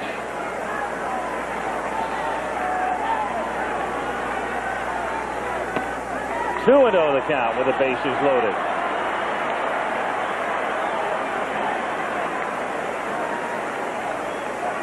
As you said, Howard, Joe Altobelli's taking his shot early. But that's the ball game out on the bases. And that's ball 3. 3 balls and no strikes. And so Denny is a pitch away from walking in the tying run. You give him the green light here? No, I wouldn't. Nope. Kenny's got a good eye, and he can be trusted. So 99 walks this year. And that's ball 4. So Singleton walks, and Lowenstein trots in to tie the game. And the bases are still loaded, and now they're going to pinch hit for Storm Davis, apparently. I give Altobelli all the credit.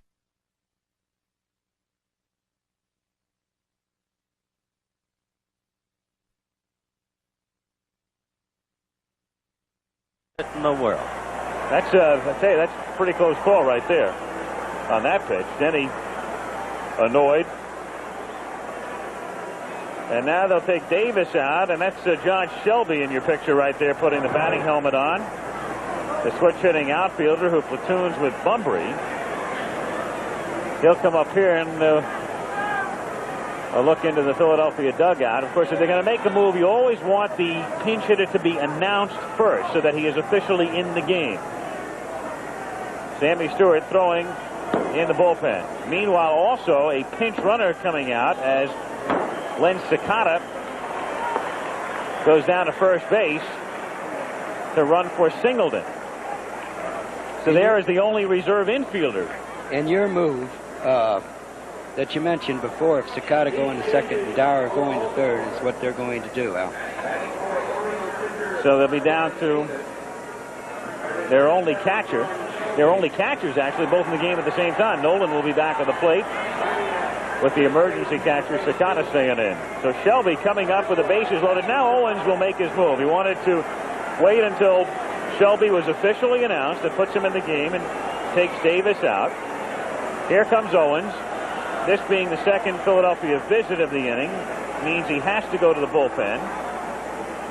He also had Hernandez throwing, and the call does go out for Willie, who was up alongside Reed. And he'll come in, and we'll see about Shelby whether he'll stay in. He's a switch hitter. 3-3 in the 6th. We'll be right back. A note about tomorrow, 2:30 Eastern Time, live coverage of the Ryder Cup golf matches, and that will precede Game 5. Now, the starting time, our broadcast time for Game 5 tomorrow, right there, 4:30 Eastern, 1:30 Pacific time tomorrow for Game 5 of the World Series. As you look at Willie Hernandez coming in. You got to give it to Altobelli. He's proved he's not afraid to make his moves early. And I'll tell you what's going through Joe's mind right now. He leaves Shelby up. He's a switch hitter, as we pointed out, gets up there righty. He wants to get to Bunbury because he's got Dan Ford ready to put in for Al, right? Couldn't be said any better. He's really rooting for Shelby to get on. Shelby will stay in the ball game and add defense if he should get out in front. Infield at double play depth as Shelby takes up and away, ball 1. So the third consecutive pinch hitter utilized by Altobelli. Nolan hit for Cruz. Singleton batted for Dempsey. Shelby hitting here with the bases loaded and 1 out. Score tie 3-3. And that's hit high in the air to deep left field. Gary Matthews goes all the way back, leaps up, and makes the catch somehow. Dower tags and comes in to score on a sacrifice fly, and a tremendous catch by Gary Matthews, fighting the sun as well as the wall. I'll tell you, you said every fly ball with Gary is an adventure. And Gary said, when I talked to him about it, I get the job done and I give them a show. Look at the perfect timing of that leap. Perfect timing.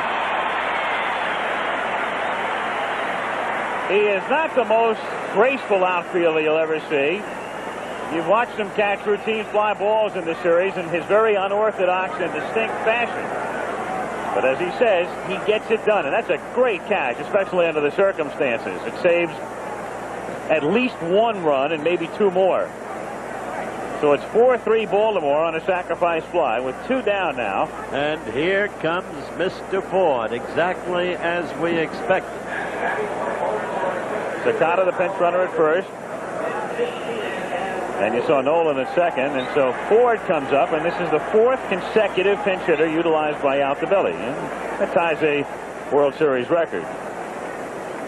Meantime, in this topsy-turvy game, the Birds in front 4-3. This is starting to shape up. I was thinking back a couple of years ago. Remember Game 4 in Los Angeles between the Dodgers and the Yankees? 8-7, the Dodgers won it. And here comes Owens again, so they forced his hand, as he will probably now go to the bullpen and call in Ron Reed. But the point is, his hand was forced, and it wastes Hernandez. You agree? And one of the reasons that Joe Altobelli sent Dan Ford up in place of Gary Renicky in this situation is just what's happening now. Dan Ford has batted off of more right-handers this year than Gary Renicky has. So Ron Reed, the 40-year-old 6'6" right-hander, comes in from the bullpen. Hernandez departs. Baltimore leading 4-3, and we'll be right back. You're the umpire. Reed, who at one time played basketball with the Detroit Pistons, comes in here with runners at first and second and 2 down in the 6th inning. That's Joe Nolan at second base and Len Sakata at first. And Dan Ford pinch hitting for Al Bunbury at the plate. Not much difference there. Very point Earl made. Ford is an effective hitter. Baltimore on top 4-3. Against both style pitches. Southpaw and orthodox. 2 on, 2 out in the top of the 6th inning. 1-0 the count. Reed was complaining in the clubhouse of not being used enough. Well, he's going to get his shot now.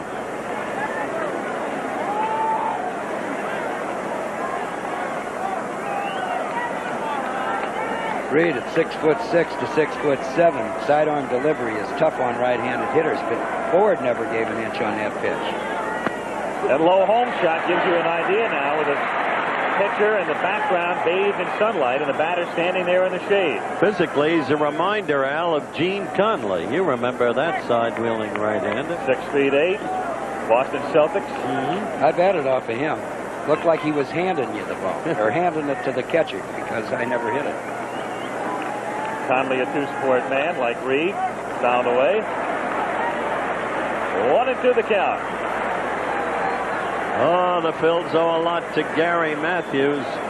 That great leaping jump, the perfect timing, has kept this game close. That's exactly right. It could have got away right there. 3 runs could have scored if that ball comes off the wall.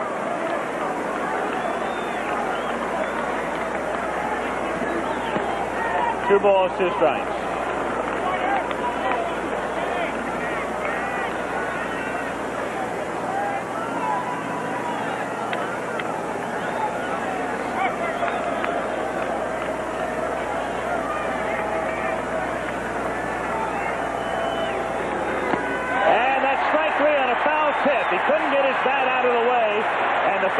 Is held by the catcher as Gary Matthews comes in. He keeps him close. It's 4-3 in the middle of the 6th inning, and we'll go out with another look at that great play by Gary.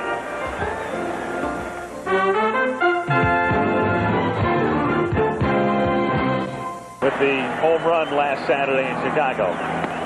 LeFay takes a strike as we start the bottom of the 6th inning. Baltimore on top 4-3.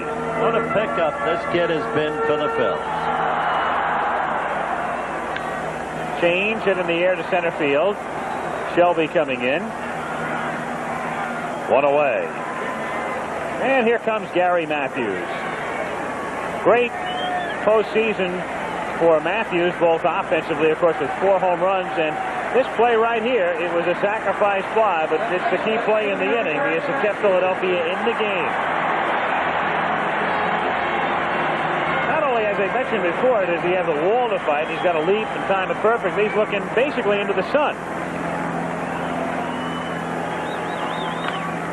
To center field, and Shelby is there, and he's having trouble with the sun. Base hit. It's questionable whether that ball could have been caught or not, but he had no chance once it got in the sun.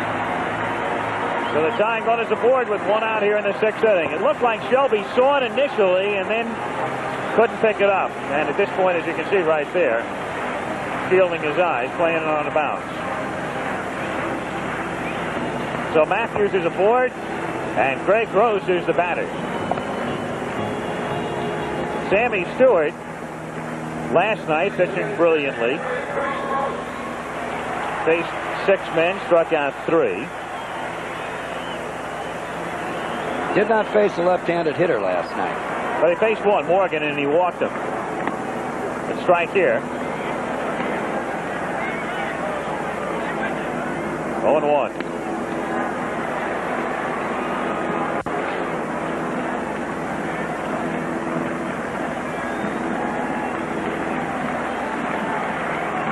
Matthews at first, 1 away.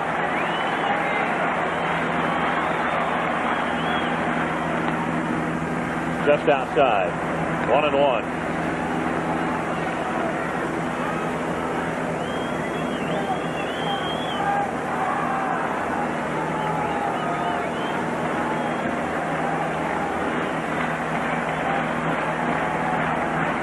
Matthews goes, and it's fouled away, so they send him, but he'll have to come back.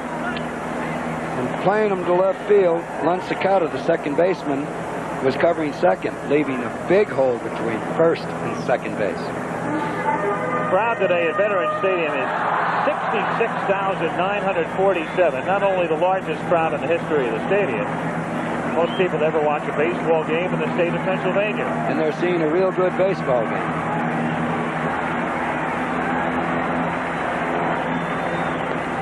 Two balls, 2 strikes. Bullpen has been scintillating for Baltimore, both in the playoffs and the series. Sammy Stewart worked last night. To me, he doesn't look quite as sharp as he did last night.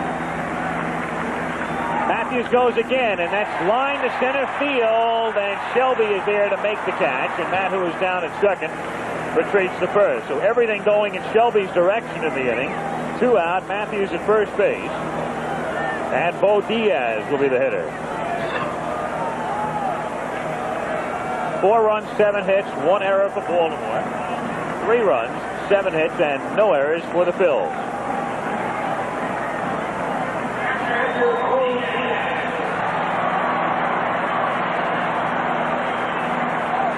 Diaz 4 for 11 in the series. He's been a solid, tough cookie in this series. Yes, he has. A strike, 4 for 11, plus he was the man who was robbed on that tremendous catch by Lowenstein. Well, they had Matthews running with 1 out, so there's a chance that he might be running with 2 out. Stewart thinking exactly that.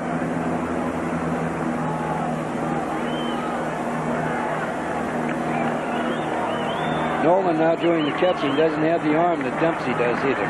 Or the release.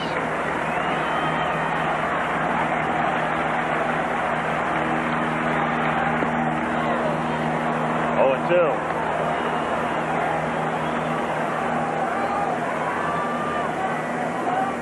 With 2 strikes, the pitcher might allow that runner at first just a little bit better jump also, because he knows if he can get a good pitch in the right spot at home plate, it's strike 3. Token throw and a ball. Oh, ball. That's a ball. Yep. Steve Palermo, an American League umpire, calling it. Here it is.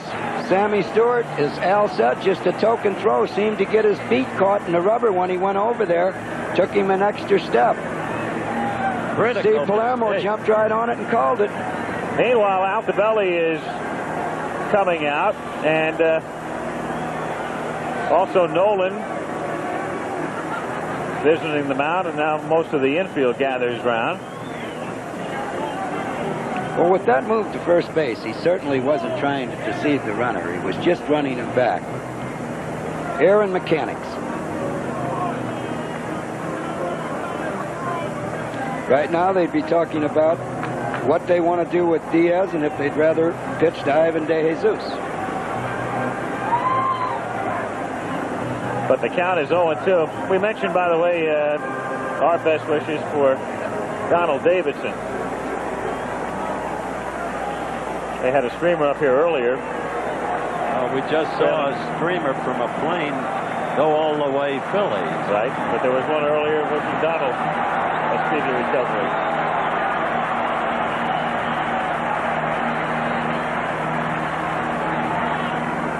That's a foul tip. 0-2 the count. We'd see some moves if Joe Nolan happens to catch one on the hand and not able to catch. Throwing out of the sun into the shadows this time of day. It's especially tough to see a hard thrower, and it's hard to pick up the spin on breaking pitches. It's almost impossible to pick up the spin on a breaking ball. 0-2 the count. What's not pointed out a lot, though, everybody talks about conditions like this, what it means for the hitter. You know who it's tough for, too? The umpire. That's true. Outside. They won't normally admit it, but you get the fellas in a casual moment, and they'll be telling you, hey, it's pretty tough for us as well. Oh, they'll admit it. Guy like Russ Getz not working the series, he'll tell you. 1 ball, 2 strikes to count. They do have a mask and a chest protector, though, and the hitter doesn't. Cogent point.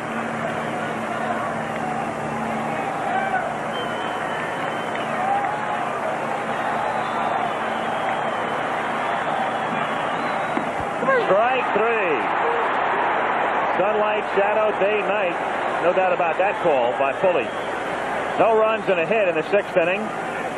And a man left on as you watch Stewart strike out Diaz, and we'll go to the 7th. 4-3. Baltimore back after this word from your local station. Howard Cosell and Earl Weaver in Philadelphia, Game 4 of the 1983 World Series. 4-3 Orioles, who lead in the series 2-1. And Ron Reed ready to work in the top of the 7th inning. The 2, 3, and 4 spots for Baltimore. That's Dwyer, Ripken, and Murray.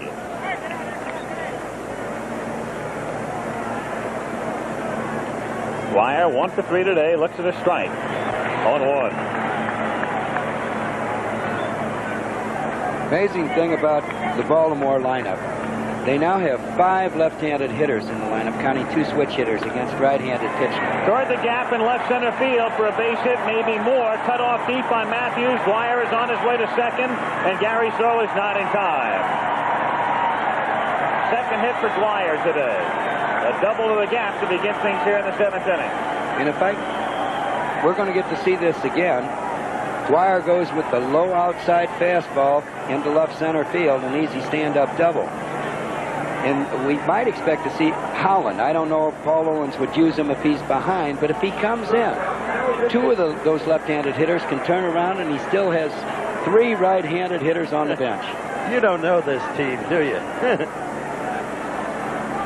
Cal Ripken is 1 for 3 today. 3 for 13 in the World Series. Half swing, he came around. But of course, that's the strength of this Baltimore team. They've got people coming at you all ways.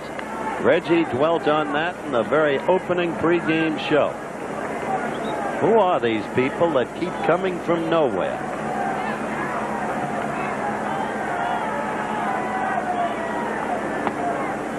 One and 1 the count.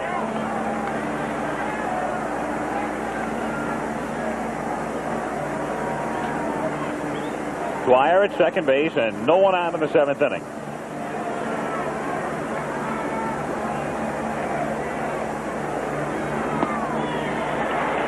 One and 2. There's that outside pitch again that he chased.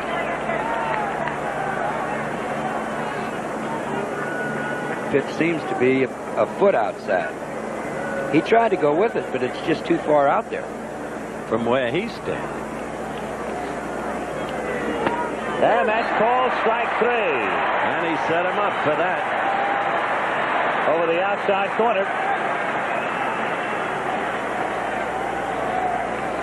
Perfect pitch right here. Doubly tough, of course, under the lighting conditions. It'll get a lot better when that shadow moves behind the pitcher's mound towards center field. Eddie Murray, 1 for 3.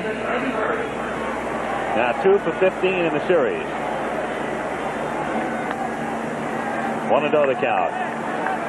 Seems to be the least bit. Eddie Murray seems to be the least bit more selective in this game than he was in the first. I think he's swinging much better. Don't you, Reg? Get a word from Reggie in a moment here. He's swinging the bat a lot better right now. He's looking at the ball. When you see a guy start taking pitches and be under control, it is a good sign. He had a good swing the first time up, got a base hit. I'm sure he's starting to feel a little more comfortable. That's outside, ball 3, and Reed slipped off the mound. 3-0 the count. First base is open here. Lowenstein is on deck. Claude Osteen foreground, and Paul Owens. Osteen's input, of course, and then in regard to the pitchers. Then not in the picture, Bobby Wine, ever present. And Dave Bristol, and the 4 comprise what they call the gang of 4 here. So Murray walks. There's Bobby Wine now in the picture. Wine, the consultant on strategy, and Larry Anderson, who worked in game 2, is in the bullpen. As John Lowenstein stands in. 1 for 3 today. 0-1. He was looking for that pitch. Took a good cut. Excellent swing. John hits the fastball real good, both the high fastball and the low fastball, and he's not afraid to look for breaking balls. That's why he does such a great job for the Baltimore Orioles.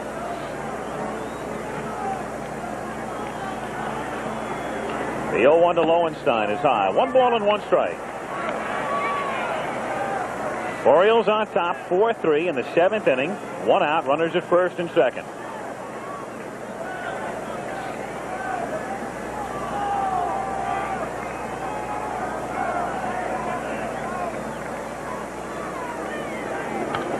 Fouled straight back. 1-2. 5-second pause here to allow our local stations to identify themselves.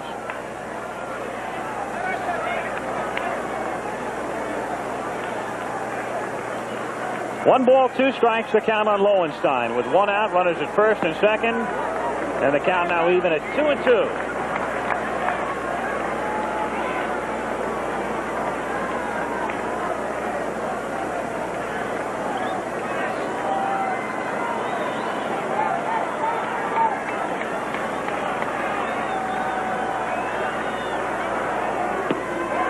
Now the count is full. All right, Earl, do you send the runners here? Full count, 1 out?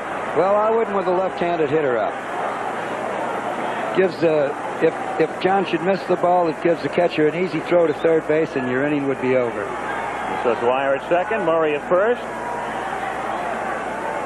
The runners do not go, and Lowenstein strikes out. Big pitch. And so Reed has come in. He has struck out 3. Got 4 to end the 6th. Then he gave up the double here to Dwyer in the 7th. Struck Ripken out. Walked Murray. Strikes Lowenstein out. And Rich Doward singled in the 4th inning to drive in 2. Doubled in the 6th inning in the middle of the 2-run rally. We might have overdone the shadows, but this fellow's going to be tough for Rich Doward. Ball coming out of the shadows, sidearm and right-hander. Rich has a tendency to bail just a little bit. And by bailing, I mean step toward third base. 0-1 the count. Into the bucket, to use the old-time phrase. That's the old-time phrase. Haven't heard it in a long time. It's what they used to do against Dick Merrill. If Reed gets the ball in the wrong spot, though, Rich might be able to do something with it. He did. He stepped into the bucket all right, but he also lines it to center for a base hit. And the throw coming in is not in time from Gross. It'll be interesting when we see it again, because he does exactly what Earl says. He steps into the bucket, but he hits it back through the middle, and Baltimore now leads 5-3. He got himself a high fastball on the inside of the plate and drove it right back through the middle. Close play at home plate. Dwyer's giving it everything he's got and barely slides in safe. So 5-3 Baltimore. And now Nolan is the batter with 2 out. Reed is due to bat second in the bottom of the inning. So he'll be coming out. As Nolan swings late, 0-1.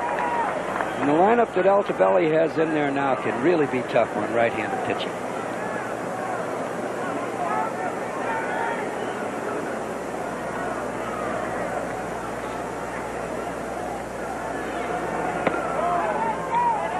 One and one.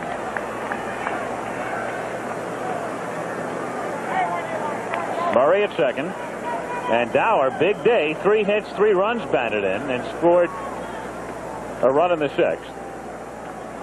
The runner at first. 1-1 pitch missing away. Ball 2. 2-1 the count.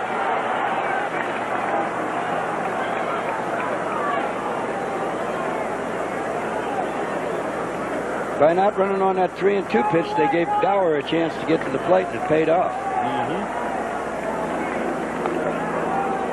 Sounded like it might hit the bat, no? Or the shin guard, maybe, of Diaz. I thought it hit the bat. It did, yeah. Yep. There's the call from Pulley. 2-2 the count.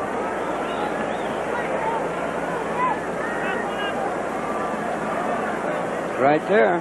Nolan couldn't get it out of the way. Good picture of it there. 2-2 pitch coming up to Nolan. Little looper, shallow left field. Tough play to Jesus. Makes the catch and saves a run.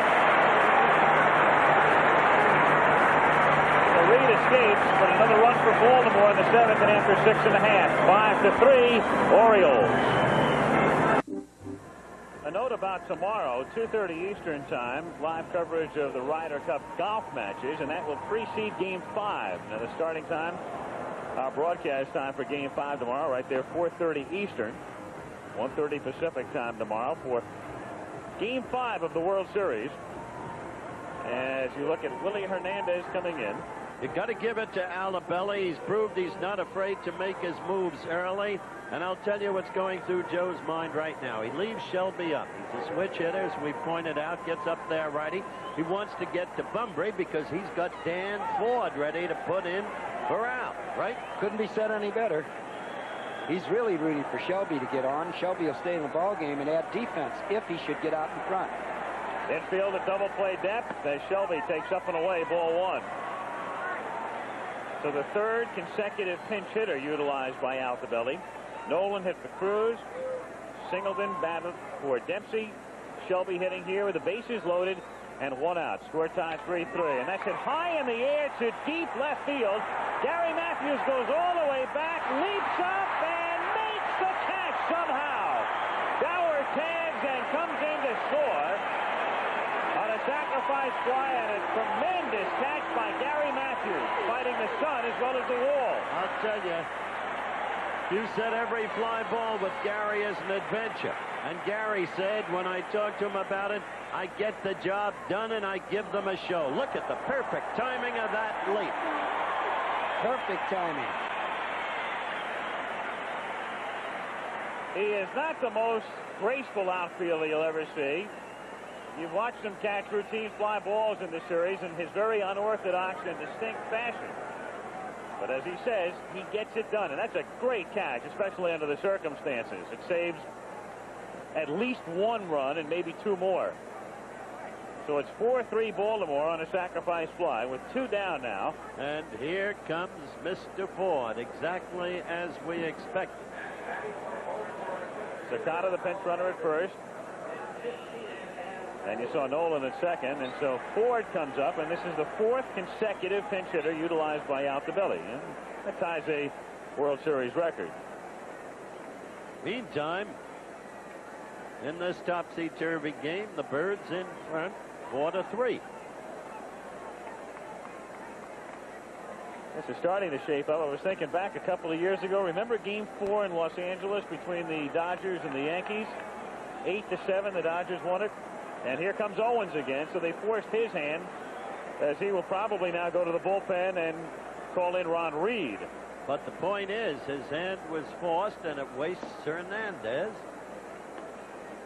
You agree? And one of the reasons that Joe Altobelli sent Dan Ford up in place of Gary Renicky in this situation is just what's happening now. Dan Ford has batted off of more right-handers this year than Gary Renicky has. So Ron Reed, the 40-year-old 6'6" right-hander, comes in from the bullpen. Hernandez departs. Baltimore leading 4-3, and we'll be right back. Reed, who at one time played basketball with the Detroit Pistons, comes in here with runners at first and second and 2 down in the 6th inning. That's Joe Nolan at second base and Len Cicada at first, and Dan Ford pinch hitting for Al Bunbury at the plate. Not much difference there. Very point Earl made. Ford is an effective hitter. Baltimore on top 4-3. Against both style pitches. Southpaw and orthodox. 2 on, 2 out in the top of the 6th inning. 1-0 the count. Reed was complaining in the clubhouse of not being used enough. Well, he's going to get his shot now.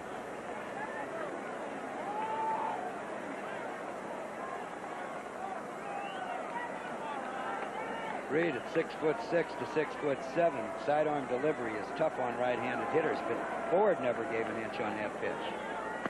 That low home shot gives you an idea now with a pitcher in the background bathed in sunlight and the batter standing there in the shade. Physically, he's a reminder, Al, of Gene Conley. You remember that side-wheeling right-hander. 6'8", Boston Celtics. I batted off of him. Looked like he was handing you the ball, or handing it to the catcher, because I never hit it. Conley, a two-sport man like Reed, fouled away. 1-2 the count. Oh, the Phils owe a lot to Gary Matthews. That great leaping jump, the perfect timing, has kept this game close. That's exactly right. Could have got away right there. 3 runs could have scored if that ball comes off the wall.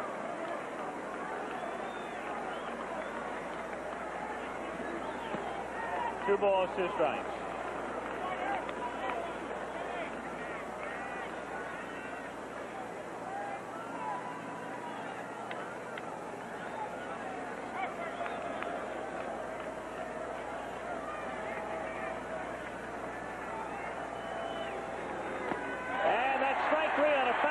He couldn't get his bat out of the way, and the foul tip is held by the catcher. As Gary Matthews comes in, he keeps him close. It's 4-3 in the middle of the 6th inning, and we'll go out with another look at that great play by Gary.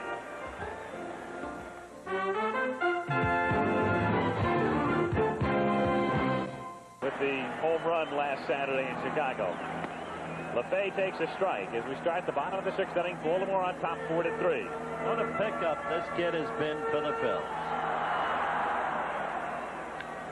Change hit in the air to center field. Shelby coming in. 1 away. And here comes Gary Matthews. Great postseason for Matthews, both offensively, of course, with 4 home runs, and this play right here, it was a sacrifice fly, but it's the key play in the inning because it kept Philadelphia in the game. Not only, as I mentioned before, does he have the wall to fight, he's got to leap and time it perfectly. He's looking basically into the sun. The center field, and Shelby is there, and he's having trouble with the sun. Base hit. It's questionable whether that ball could have been caught or not, but he had no chance once it got in the sun.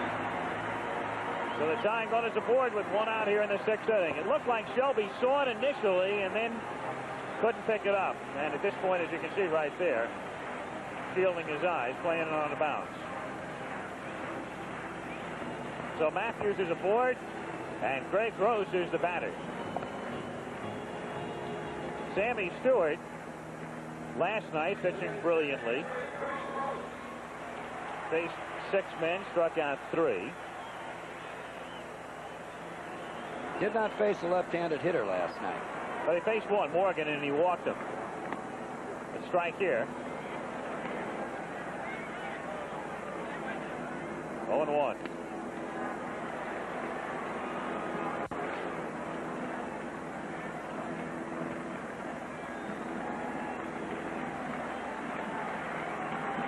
Matthews at first, one away.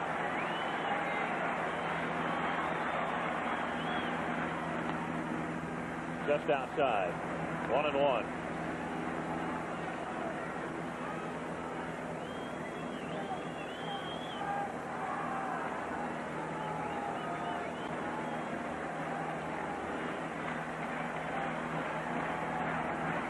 Matthews goes, and it's fouled away, so they send him, but he'll have to come back.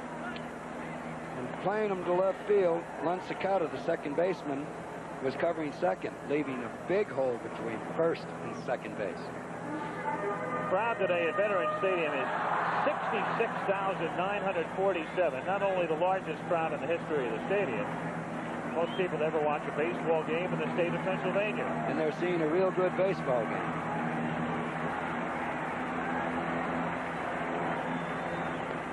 2 balls, 2 strikes. Bullpen has been scintillating for Baltimore, both in the playoffs and the series. Sammy Stewart worked last night. To me, he doesn't look quite as sharp as he did last night. Matthews goes again, and that's line to center field, and Shelby is there to make the catch, and Matt, who is down at second, retreats to first. So everything going in Shelby's direction in the inning. 2 out, Matthews at first base, and Bo Diaz will be the hitter. 4 runs, 7 hits, 1 error for Baltimore. 3 runs, 7 hits, and no errors for the Phils.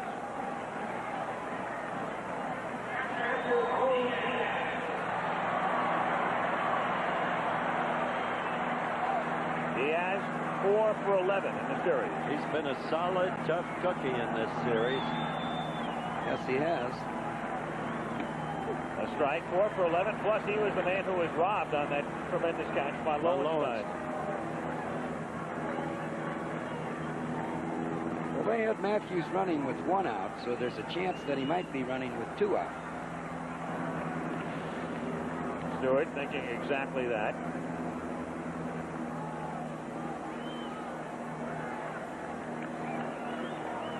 Nolan, now doing the catching, doesn't have the arm that Dempsey does either. Or the release.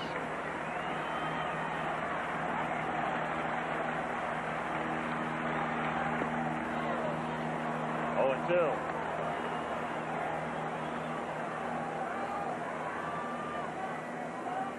With 2 strikes, a pitcher might allow that runner at first just a little bit better jump also, because he knows if he can get a good pitch in the right spot at home plate, it's strike 3. Token throw and a balk. Oh, balk. That's a balk. Yep. Steve Palermo, an American League umpire, calling it. Here it is. Sammy Stewart is all set. Just a token throw. Seemed to get his feet caught in the rubber when he went over there. Took him an extra step. Critical. Steve Palermo jumped right on it and called it. Meanwhile, Altobelli is coming out, and also Nolan visiting the mound. Now most of the infield gathers round. Well, with that move to first base, he certainly wasn't trying to deceive the runner. He was just running him back. Air and mechanics. Right now, they'd be talking about what they want to do with Diaz and if they'd rather pitch to Ivan De Jesus. But the count is 0-2. We mentioned, by the way, our best wishes for Donald Davidson. They had a streamer up here earlier. We just saw a streamer from a plane go all the way Phillies. Right, but there was one earlier wishing Donald a speedy recovery.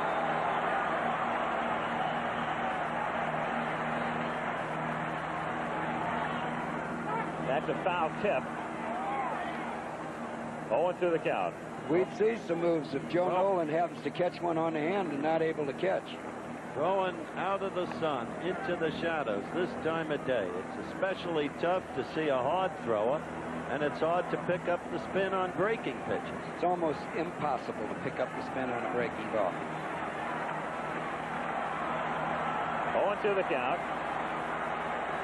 What's not pointed out a lot, though, everybody talks about conditions like this, what it means for the hitter. You know who it's tough for, too? The umpire. That's true. Outside. They won't normally admit it, but you get the fellas in a casual moment, they'll be telling you, hey, it's pretty tough for us as well. Oh, they'll admit it. Guy like Russ gets not working the series, he'll tell you. 1 ball, 2 strikes to count. They do have a mask and a chest protector, though, and the hitter doesn't. Cogent point.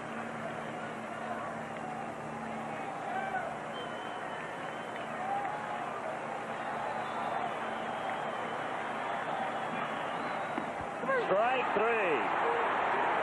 Sunlight, shadow, day, night. No doubt about that call by Pulley. No runs and a hit in the 6th inning.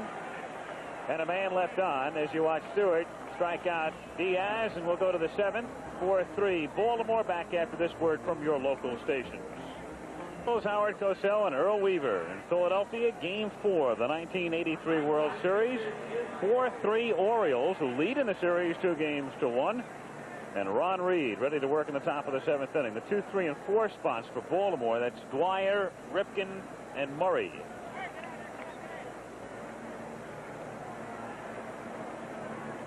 Dwyer 1 for 3 today. Looks at a strike. 0-1. Amazing thing about the Baltimore lineup. They now have 5 left-handed hitters in the lineup, counting 2 switch hitters against right-handed pitching. Toward the gap in left center field for a base hit, maybe more. Cut off deep by Matthews. Dwyer is on his way to second, and Gary's throw is not in time. Second hit for Dwyer today. A double to the gap to begin things here in the 7th inning. And in fact, we're going to get to see this again. Dwyer goes with the low outside fastball into left center field, an easy stand-up double. And we might expect to see Holland. I don't know if Paul Owens would use him if he's behind, but if he comes in, 2 of those left-handed hitters can turn around, and he still has 3 right-handed hitters on the bench. You don't know this team, do you? Cal Ripken is 1 for 3 today. 3 for 13 in the World Series. Half swing, he came around. But of course, that's the strength of this Baltimore team. They've got people coming at you all ways. Reggie dwelt on that in the very opening pregame show. Who are these people that keep coming from nowhere?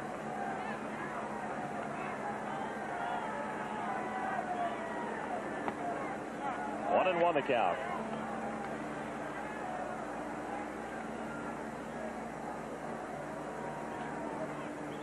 Dwyer at second base, and no one out in the 7th inning.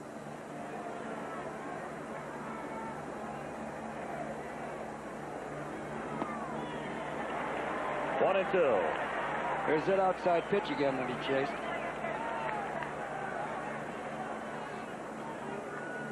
Pitch seems to be a foot outside.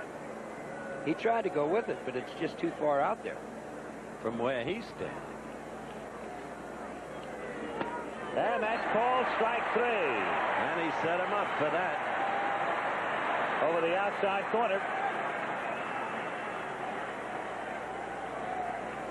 Perfect pitch right here. Doubly tough, of course, under the lighting conditions. It'll get a lot better when that shadow moves behind the pitcher's mound towards center field. Eddie Murray, 1 for 3. Now 2 for 15 in the series. 1-0 the count. Seems to be the least bit. Eddie Murray seems to be the least bit more selective in this game than he was in the first. I think he's swinging much better. Don't you, Reg? Get a word from Reggie in a moment here. He's swinging the bat a lot better right now. He's looking at the ball. When you see a guy start taking pitches and be under control, it is a good sign. He had a good swing the first time up, got a base hit. I'm sure he's starting to feel a little more comfortable. That's outside, ball 3, and Reed slipped off the mound. 3-0 the count. First base is open here. Lowenstein is on deck. Claude Osteen's foreground, and Paul Owens. Osteen's input, of course, and then in regard to the pitchers. Then not in the picture, Bobby Wine, ever present. And Dave Bristol, and the four comprise what they call the gang of four here. So Murray walks. There's Bobby Wine now in the picture. Wine, the consultant on strategy, and Larry Anderson, who worked in Game 2, is in the bullpen. As John Lowenstein stands in, 1 for 3 today. 0-1. He was looking for that pitch, took a good cut. Excellent swing. John hits the fastball real good, both the high fastball and the low fastball, and he's not afraid to look for breaking balls. That's why he does such a great job for the Baltimore Orioles.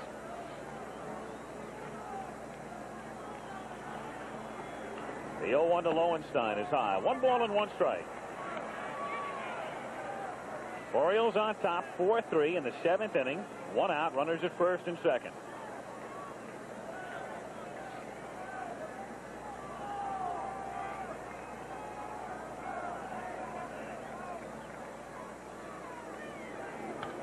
About straight back. 1-2. 5-second pause here to allow our local stations to identify themselves.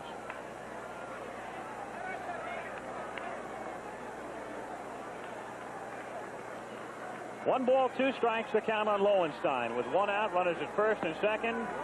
And the count now even at 2-2.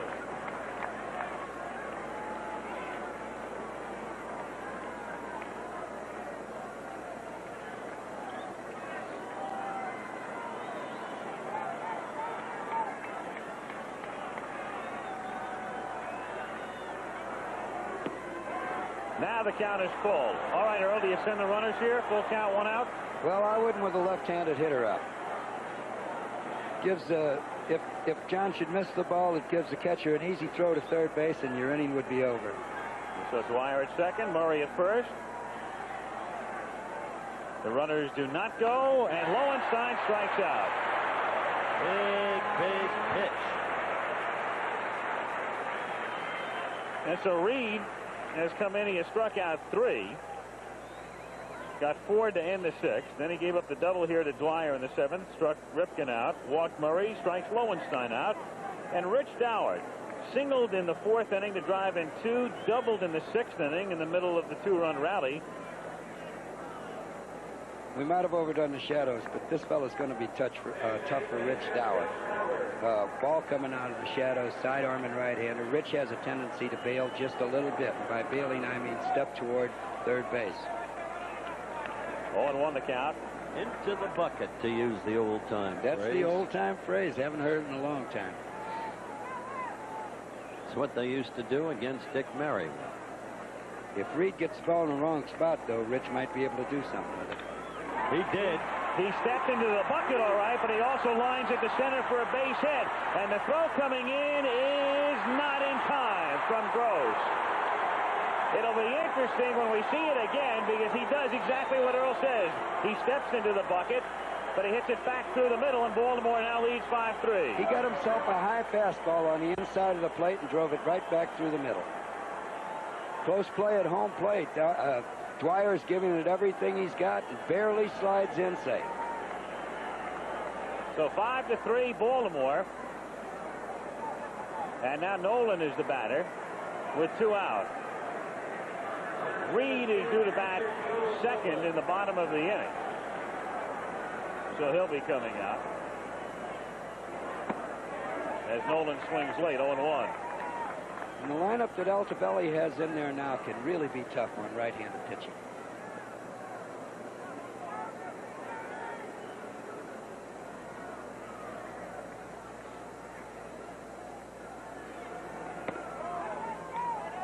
One and 1.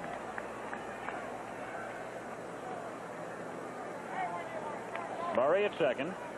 And Dower, big day, 3 hits, 3 runs batted in, and scored a run in the 6th. The runner at first. 1-1 pitch missing away. Ball 2. 2-1 the count.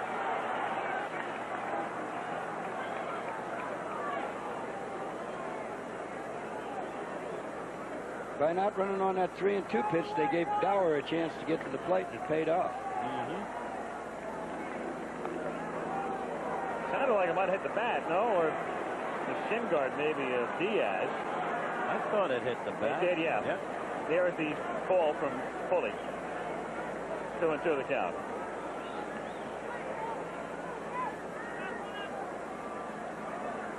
Right there. Nolan couldn't get it out of the way. Good picture of it there. 2-2 pitch coming up to Nolan. Little looper, shallow left field. Tough play to Jesus. Makes the catch and saves a run.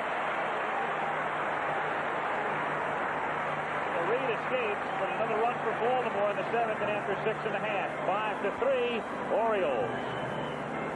Going to the bottom of the 7th inning. Baltimore 5 runs, 9 hits, and 1 error. Phillies 3 runs, 7 hits, and no errors. And Scotty McGregor, whom you just saw in that picture, will be the starting pitcher tomorrow in Game 5.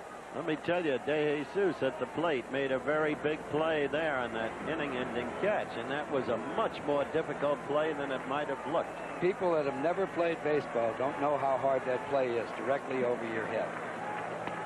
A strike, and in particular, under those circumstances, it was a major play, saving a run here. Philadelphia down by 2. No balls, 2 strikes to count. Von Hayes is on deck. He will be pinch hitting for Ron Reed. The way it's turned out, the Matthews play and that play by De Jesus has kept the Phillies very much in this game. Took something off it, and De Jesus goes down swinging. It's almost unfair under circumstances like these. Sunlight bathing the backdrop and the batter at the plate for a guy like Sammy Stewart who can throw so hard to take something off of it. Oh, how hard that makes it. You're so right about that, Tippy Martinez will start to throw in the Oriole bullpen. That you knew. Hayes fouling it away. 0-1.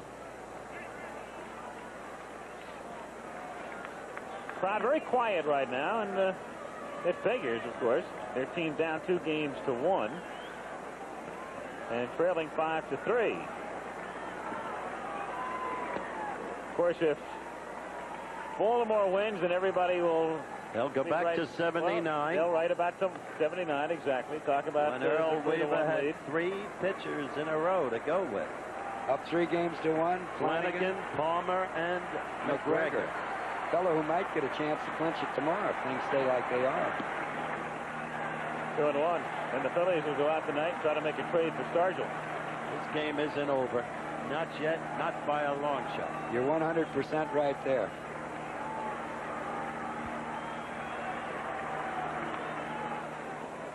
Hope this doesn't offend you, Howard, but you can't run out the clock in this game.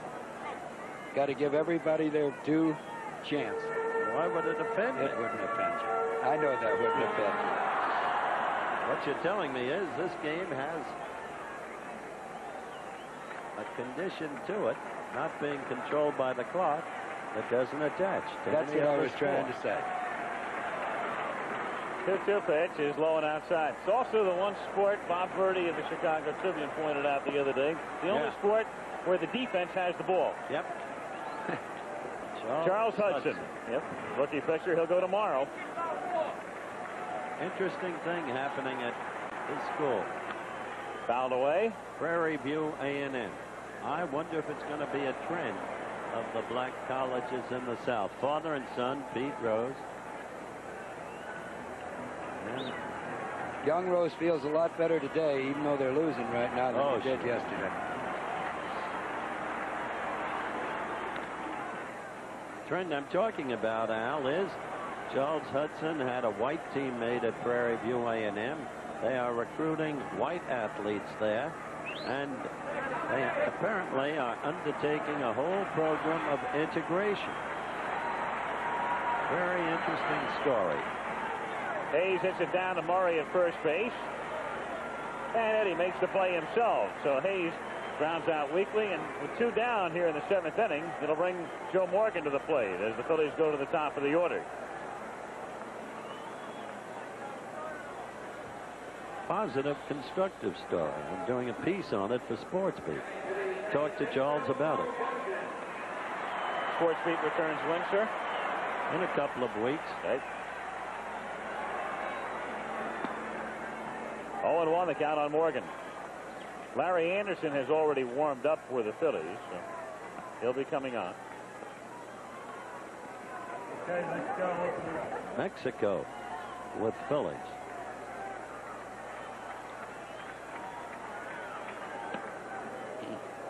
One and one. First pitch to Joe Morgan was a good change. Next one, a fastball inside. Good fastball right there, 1 and 2. And then a fastball on the outside.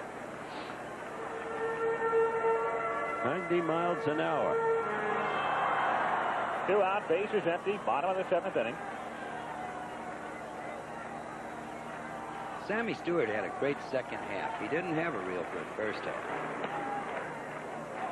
So, yeah, they were booing him with regularity in Baltimore early on. Right now, we may be at the peak point of poor visibility for the bat. Right now. Right now. Explain why, Earl. Well, the shadows have almost reached the pitcher.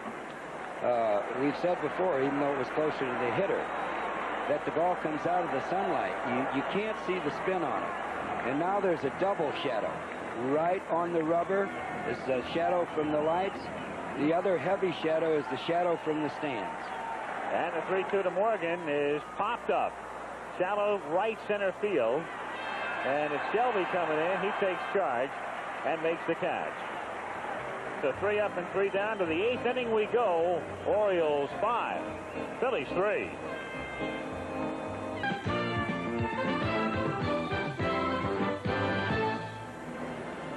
And that follows, of course, out to Columbia, Missouri, where Nebraska, #1, takes on the Tigers. College football following the game. Wonder if we can make it, Alfalfa. Well, we'll try. Go back and look in anyway. Of course, we'll be back out here tomorrow, and the game will start, our broadcast will start tomorrow at 4:30 Eastern time, a late afternoon game in Philadelphia. Scott McGregor will be going to the mound against Charles Hudson as Larry Anderson comes in. He's the 4th pitcher utilized by Owens today, and it's the 2nd appearance that he has made in this series. He worked 2 innings in relief in game 2, allowed 1 run, 3 hits. Lynn Sakata comes up to hit for the first time in the series.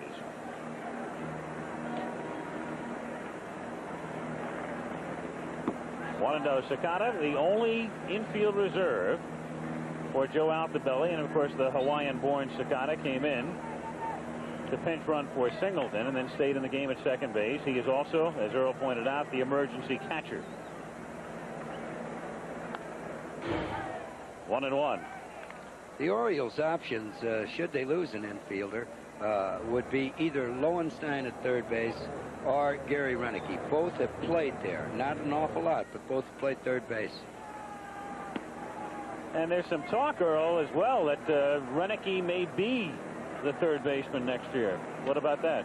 Well, that would give them a solid infield, one where they might hit 100 home runs. With Renicky, as we look at right there at third base, possible 35, Ripken 30-35 at shortstop, and Eddie Murray his 30 or 35 at first base. That would be a powerful ball club. Sakata fouling it away, and the count 3 balls and 2 strikes.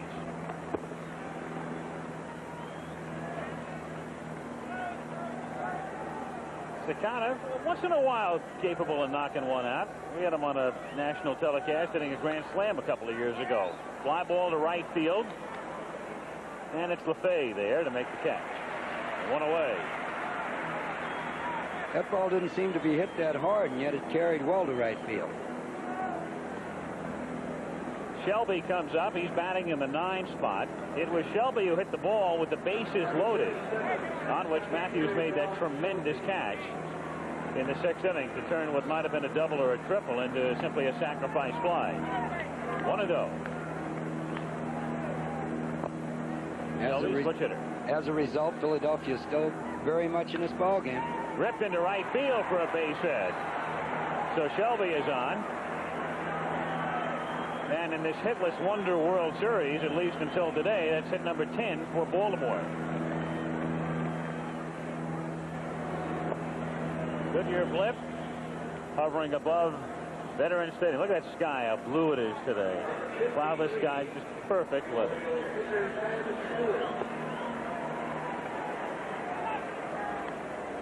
Well, we've got a sacrifice situation. Again, the American League pitchers don't go to bed that much. Schmidt ready to charge in from third. Stewart bunting, but very sharply. Back to Anderson. He goes to De Jesus on to first, and they get the double play. 1-6-4. So he got it down all right, but too sharply. No runs and a hit.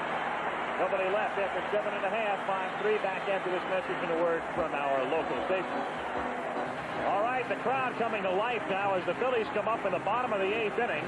5-3 Baltimore. But this is their shot. Rose, Schmidt, LaFay, Matthews. The number 2 hitter, Pete Rose, has singled and doubled today. He is 3 for 12 in the World Series and takes high, ball 1. Martinez. I'll tell you, look, did you see the way he snapped back at Stewart? You're not going to intimidate me. You could see it in his eyes that time. 2-0. Well, Peter's going to be trying to get on base any way he can, because until someone gets on, that tying run can't come to the plate. Martinez working in the bullpen.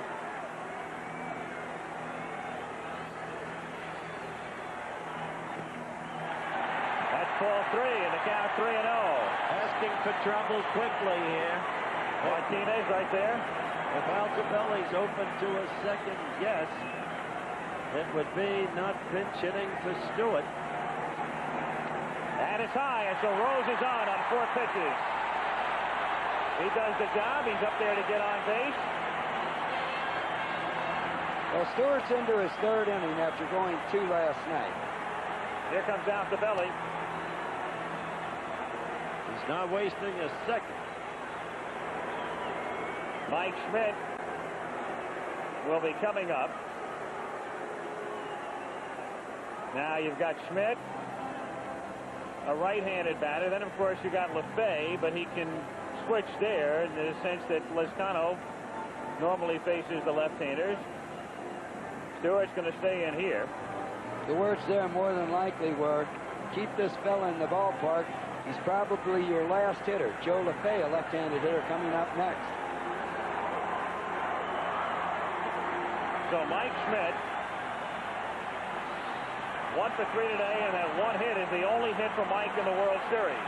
That was a pop fly. The bat shattered. It fell among 3 players. An optimist would say he's due, Howard.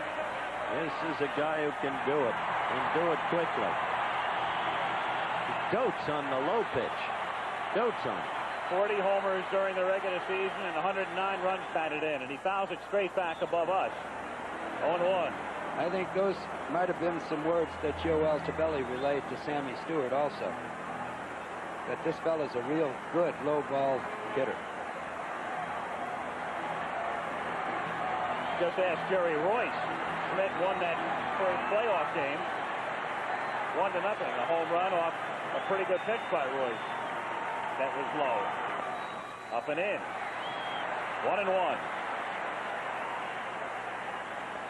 Things are getting a little sticky. It's funny how the ball players create the situation. If he loses Mike Schmidt, if Mike Schmidt gets on base, a left-handed hitter comes to the plate. If he brings in Tippy Martinez, then he's got Tony Perez possibly coming off the bench as the winning run. Or Lezcano, depending on his preference. 2 balls and 1 strike to count. Nobody out.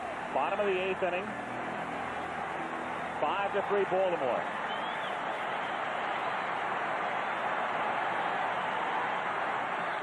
And Schmidt gets under it and pops it up in foul ground. Not much room, but it might be playable, and is for Dower, and he makes the catch, fading back on it.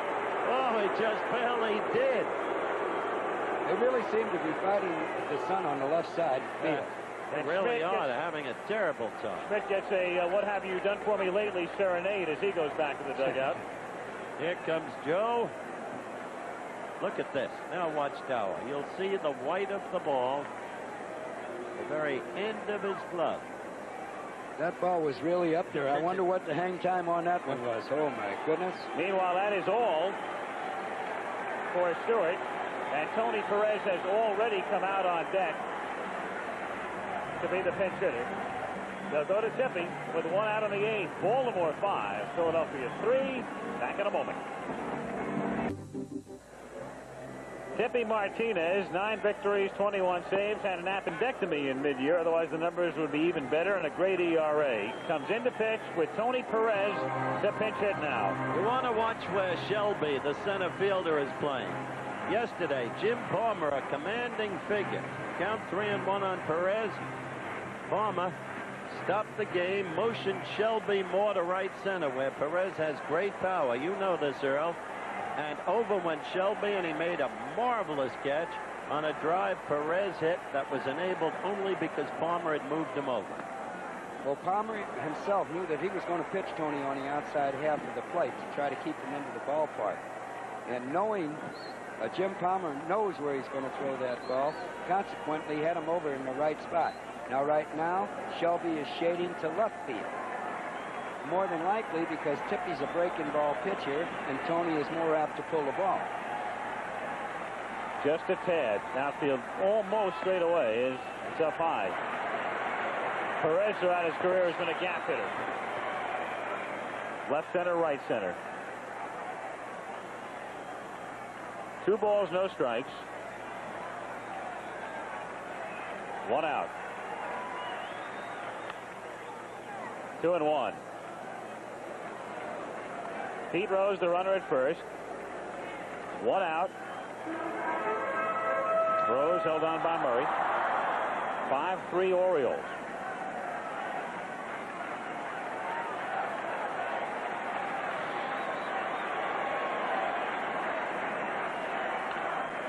Chopper through the middle for a base hit, and Pete Rose will stop at second. So the tying run is aboard as Tony Perez comes off the bench to deliver a single into center field, and Gary Matthews, who's been the big man in the postseason for Philadelphia, will come to the plate as the go-ahead run as Juan Samuel comes out of the dugout to run for Perez. This is their shot, and Owens is going for it. And right now there's action in the Baltimore bullpen. Big Tim Stoddard, a fellow that we haven't heard much about so far in this series, is warming up. He can bring the ball in at 90 miles an hour also. But Martinez is the man you want to have finish the game if you can. If you can. Gary Matthews swings and misses, and the count is 0-1. Well, the Phillies have their chance now. They can't ask for more as you look at Tony Perez in that dugout.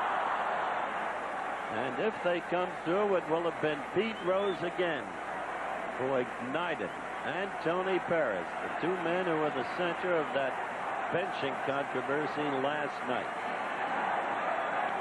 Foul back. So Martinez quickly gets things his way with Matthews now, 0-2. Well, Sarge, the nickname, of course, for Gary Matthews, is there's a look at Stoddard in the bullpen. Phillies are not without confidence against Martinez. They're convinced, if you listen to them, that he's not as good as he's cracked up to be. Now that's the Phillies players talk.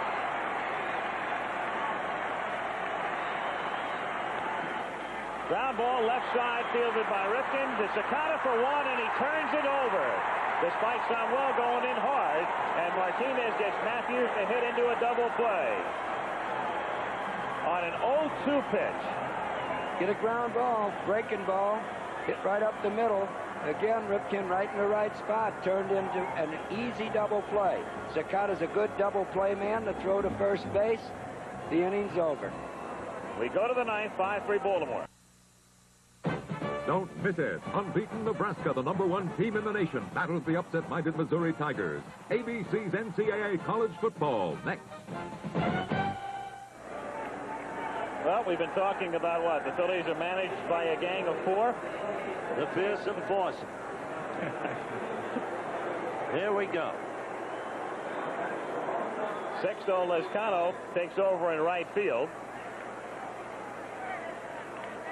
As we go to the top of the ninth inning, Jim Dwyer to lead things off. Ripken and Murray to follow against Anderson, who works out of a stretch even with nobody on base. Now the vision is much better for the bat. Yes, it is. Much better. And the count, 1 ball and 1 strike. You may say that vision is better, but it still is a little bit tough. That little line of sunlight in front of the plate is just a tough time of day. Yeah. It's just a tough time of day, and it's very, very difficult, as you said earlier, to pick up the spin on the breaking ball. Dwyer almost runs into the pitch, and the count, 2 balls and 1 strike. And from high atop Veterans Stadium, a look down at exactly where the shadow line is. You know, something I like to make note, I've constantly been around Morgan and Rose, and they just don't believe the Dwyers and the Fords and the Shelbys. They just can't realize that these people are outstanding baseball players, and they refuse to give them credit. They don't want to be beat by Fords and Shelbys. Yeah, well, they haven't been beaten yet, but they're close. Amazing. The Orioles very much the same sort of team that appeared in the '79 World Series. In fact, 15 of these guys were there. Team without any true superstars, though right now you can make a case, even though Murray's having a terrible World Series, for Eddie being a superstar and Ripken on his way to that stature. But it's a resourceful club. Rose goes to a knee to block it, pick it up, and make it 3 unassisted. 1 out. I think as an opposing player, I can see Baltimore epitomize itself back when they did all of the scoring. They used 4 pinch hitters. After that, made 4 defensive changes and a pitcher. And if you add that all up, that's 9 changes in 1 inning overall. And the efficiency remained. You saw that efficiency in Sakata's execution of the double play, which he does very well. And a few extra steps in center field with a better arm. Shelby gave up a little defensively behind the plate. Ripken takes outside. Looking ahead now to the bottom of the inning for the Phillies. Gross is due to lead off, but you can forget that. He's a left-handed batter with Martinez in there. They'll go to the bench. Then Diaz and De Jesus due up as they're down to the 6, 7, and 8 spots. 2-0 the count.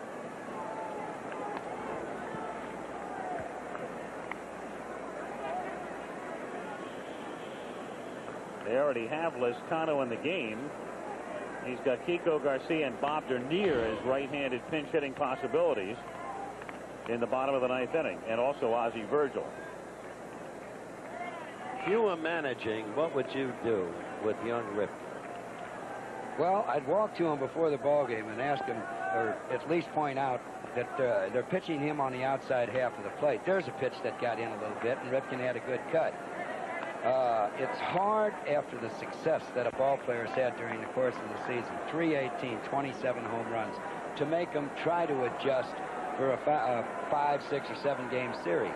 But they've stayed right out there, and I'd point that out to him and let him take it from there, Howard. Rich, what about you? Well, a guy like Ripken, I just give him a uniform, a bat and a ball, and point him toward where the field is, really, because when you hit 318 with 27 home runs, you have made adjustments during the season all year long.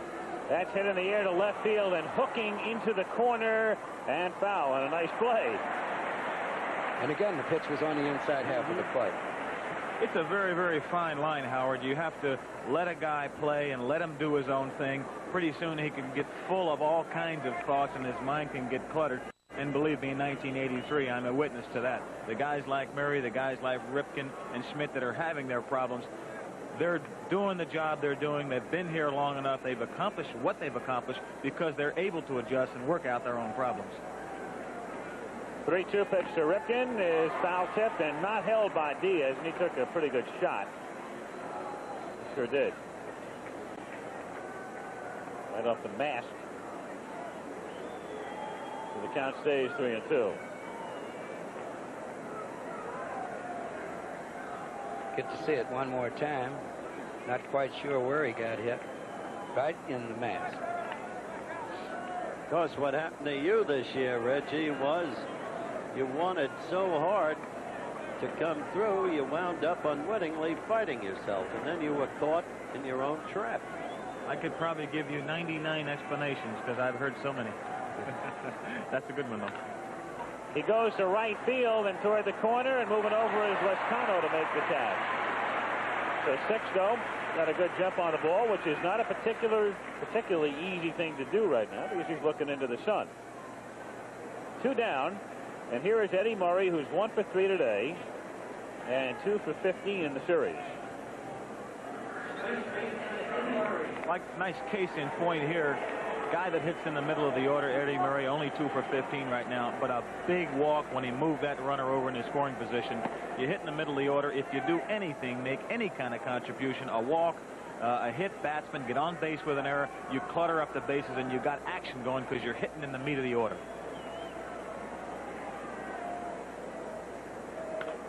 Fouled away, and the count 1 ball and 1 strike. The walk to me was an indication that he might have finally relaxed and that it's going to made up his mind that he's going to wait for a good pitch to hit. That's right. You can almost watch a guy's body, how he handles himself at the plate, and tell how he's swinging the bat, if he's right or if he's not right.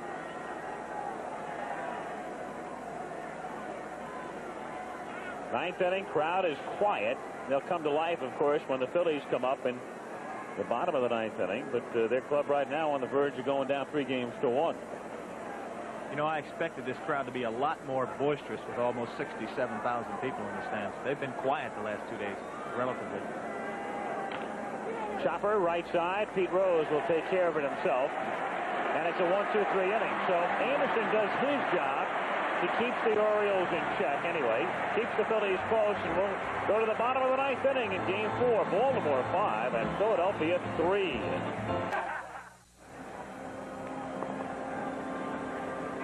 Going to the bottom of the 9th inning, Rick Dempsey, who's out of the game right now, talking earlier about Tippy Martinez and his effectiveness this season. Well, I don't know what has made him that. He has always been that way, Howard. Ever since we were with the Yankees together, I saw him throw that curveball the first time over in a minor league spring training game. I said, Jiminy Christmas, this guy's like Sandy Koufax. I used to watch him when I was a young player. And he's been awesome ever since. I don't think he's ever lost his curveball. He has always had it and always will. And as far as I know, it's the greatest curveball I've ever caught. And the first man who'll be facing that curveball and the rest of his repertoire in this inning will be Gary Maddox. Tito Landrum, the big hero last Saturday when he hit the home run in the 10th inning that made it 1-0 Baltimore, and they wound up winning the game 3-0. Landrum goes into play right field. And again, a reminder, college football, Nebraska taking on Missouri following the game. Irving Fryer. Your guy Irving will be playing, right? No, a lot of times players like Tippy Martinez suffer from their lack of size. Tippy's about 5'8" or 5'9", the same as Joe Morgan, and you don't realize how great these players are, how much they can do, how talented they are until you see them in action. Well, Rick Dempsey was right about one of the best curveballs in the American League. I'll agree to that. I've swung and missed it a few times. Gary Maddox takes up 5, ball 1. Maddox hitting for Gross, then Diaz due up next, then De Jesus. 1 ball, 1 strike to count. Did you see the placement, the location of that pitch, Earl? Yes, I did. And Paul Owens might have the take sign on being 2 runs behind, trying to get a man on base. Great curveball. Right there. Get in a situation, too, where Tippy knows he has people wondering about his curveball, and all of a sudden he sneaks the fastball by you. 1-2 pitch to Maddox. There's a fastball chopped on the ground down to Lenny Staccato, who throws him out. 1 away. There was an example. He got the out with a fastball. So Maddox is gone, and Bo Diaz comes up. Diaz is 1 for 3. Ozzie Virgil has come out of the dugout. Actually, De Jesus will be next, and then they're thinking about Virgil if they prolong the inning and get to the pitcher's spot. The executive producer of ABC Sports, Bruin Arledge, Dennis Lewin, producing today's game, Chet Forty directing, Bill Morris, our technical director, Peter Lasser, our associate producer, John Bissoni and Woody Fryman, our ADs. 1-1 the count.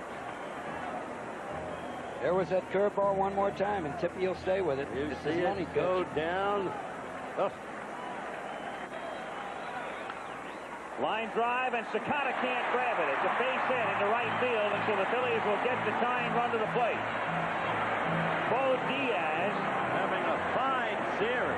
He's at first base. Let's see, will the Phillies run for him now? And they will, yes. Bob Dernier, who has great speed, led the team in steals this season, comes in. He's not coming in to steal right now, obviously. He's coming in because they want the fastest man they can get at first base in this situation. I know whenever I've played and come to the plate in this situation, whether I played for Earl or Dick Hauser, no matter who the fellow was, or Gene Mock, they were very interested in getting the tying run to the plate. So the opportunity now presents itself where the manager is comfortable now. He's got a chance to win or tie his game. Yes, he does. De Jesus at the plate, looks at a strike. Yep. And the count is 0-1. Not really a long ball threat, but he's come through once in a while. They're near at first base. De Jesus chasing it. Oh, did he chase that? 0-2. Not really a long ball threat, but the occasional long ball is there. And in this ballpark, you've got to shoot from the 371-foot mark over to the 330 mark in the left field and left center field area. Ball has tremendous carry there. It certainly does. And he had 4 home runs during the course of the season. Foul to the plate. The count remains no balls and 2 strikes. Owens has already used Perez, of course. His power man from the right side. He's used Samuel as a pinch runner. Only the right-handed batter really available to him right now is Kiko Garcia, who has no more power than De Jesus. Yeah, Kiko can pull. Yeah, he pulled us in the '79 series. I think it kind of shows right here that the Baltimore Orioles, their advantage really is their bench. 1 ball, 2 strikes to count. Teams are so evenly matched when it comes to pitching, relief pitching, defense, offense. It all of a sudden gets down to maybe a little edge here with Baltimore, and that, I think, was shown today.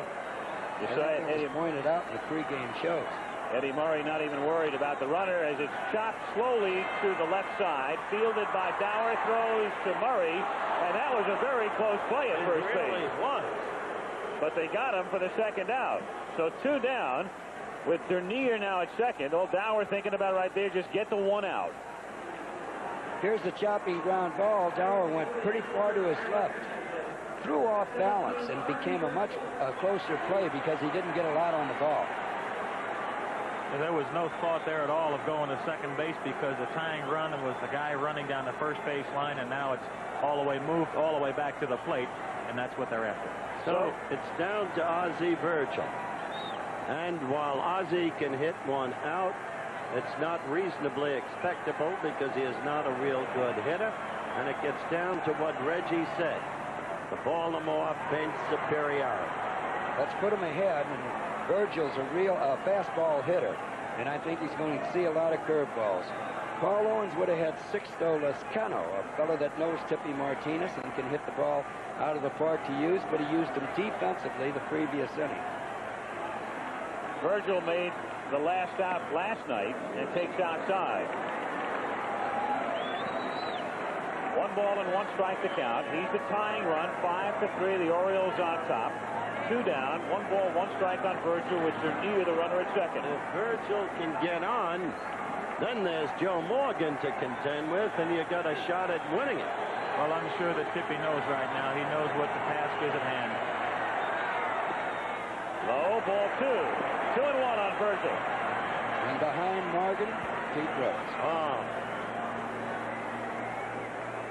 In that Houston-Philadelphia playoff series, the Phillies came back miraculously. They were down 3 runs. Remember, Al? Absolutely. A 5. 3 balls, 1 strike. Nolan Ryan puts it at Bob Boone, double play ball, and the Phillies exploded with Rose, the fulcrum of the action. 3-1 the count. It'll be very interesting to see what Tippy thinks his best pitch is right now, or the one he has most control of. This is the one he's going to throw right now. Fastball for a strike. Full count. That was the one time that Berger could have sat on the fastball. And sitting on the fastball, I mean, really look for it on the inside half of the plate and have a real big cut. That's exactly correct, Earl. I know in that situation right there, if I was hitting, you only got one shot. You got to look for a ball in. You got to get the bat head out and give your team a chance to tie the ball game, and that's with one big swing. 3-2 pitch is hit right back through the middle, and it's a base hit. They will wave their near in, and so the winning run will be Morgan. It's 5-4.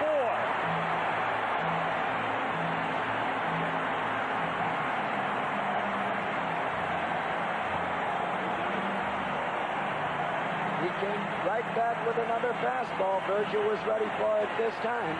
It wasn't the same type of pitch that could be hit out of the park. It was on the outside half of the plate, and Berger had to go up the middle, but he kept the rally alive. You're going to tell me this is intention? Joe Morgan, who is 0 for 4 today, 4 for 15 in the series, who has hit 2 home runs in the series, both off left-handers, is the winning run. First run scored off the Baltimore relievers in this series. You saw the time called by Frank Bully. Crowd is going crazy. They've seen the Bills respond in situations like this before. Morgan won't give any ground, as you have seen, against any left-handed pitcher. Everybody is standing at the vet. A strike. 0-1. Seemed to be standing there measuring that curveball. Tippy knows that he hit Scott McGregor's curveball out the ballpark.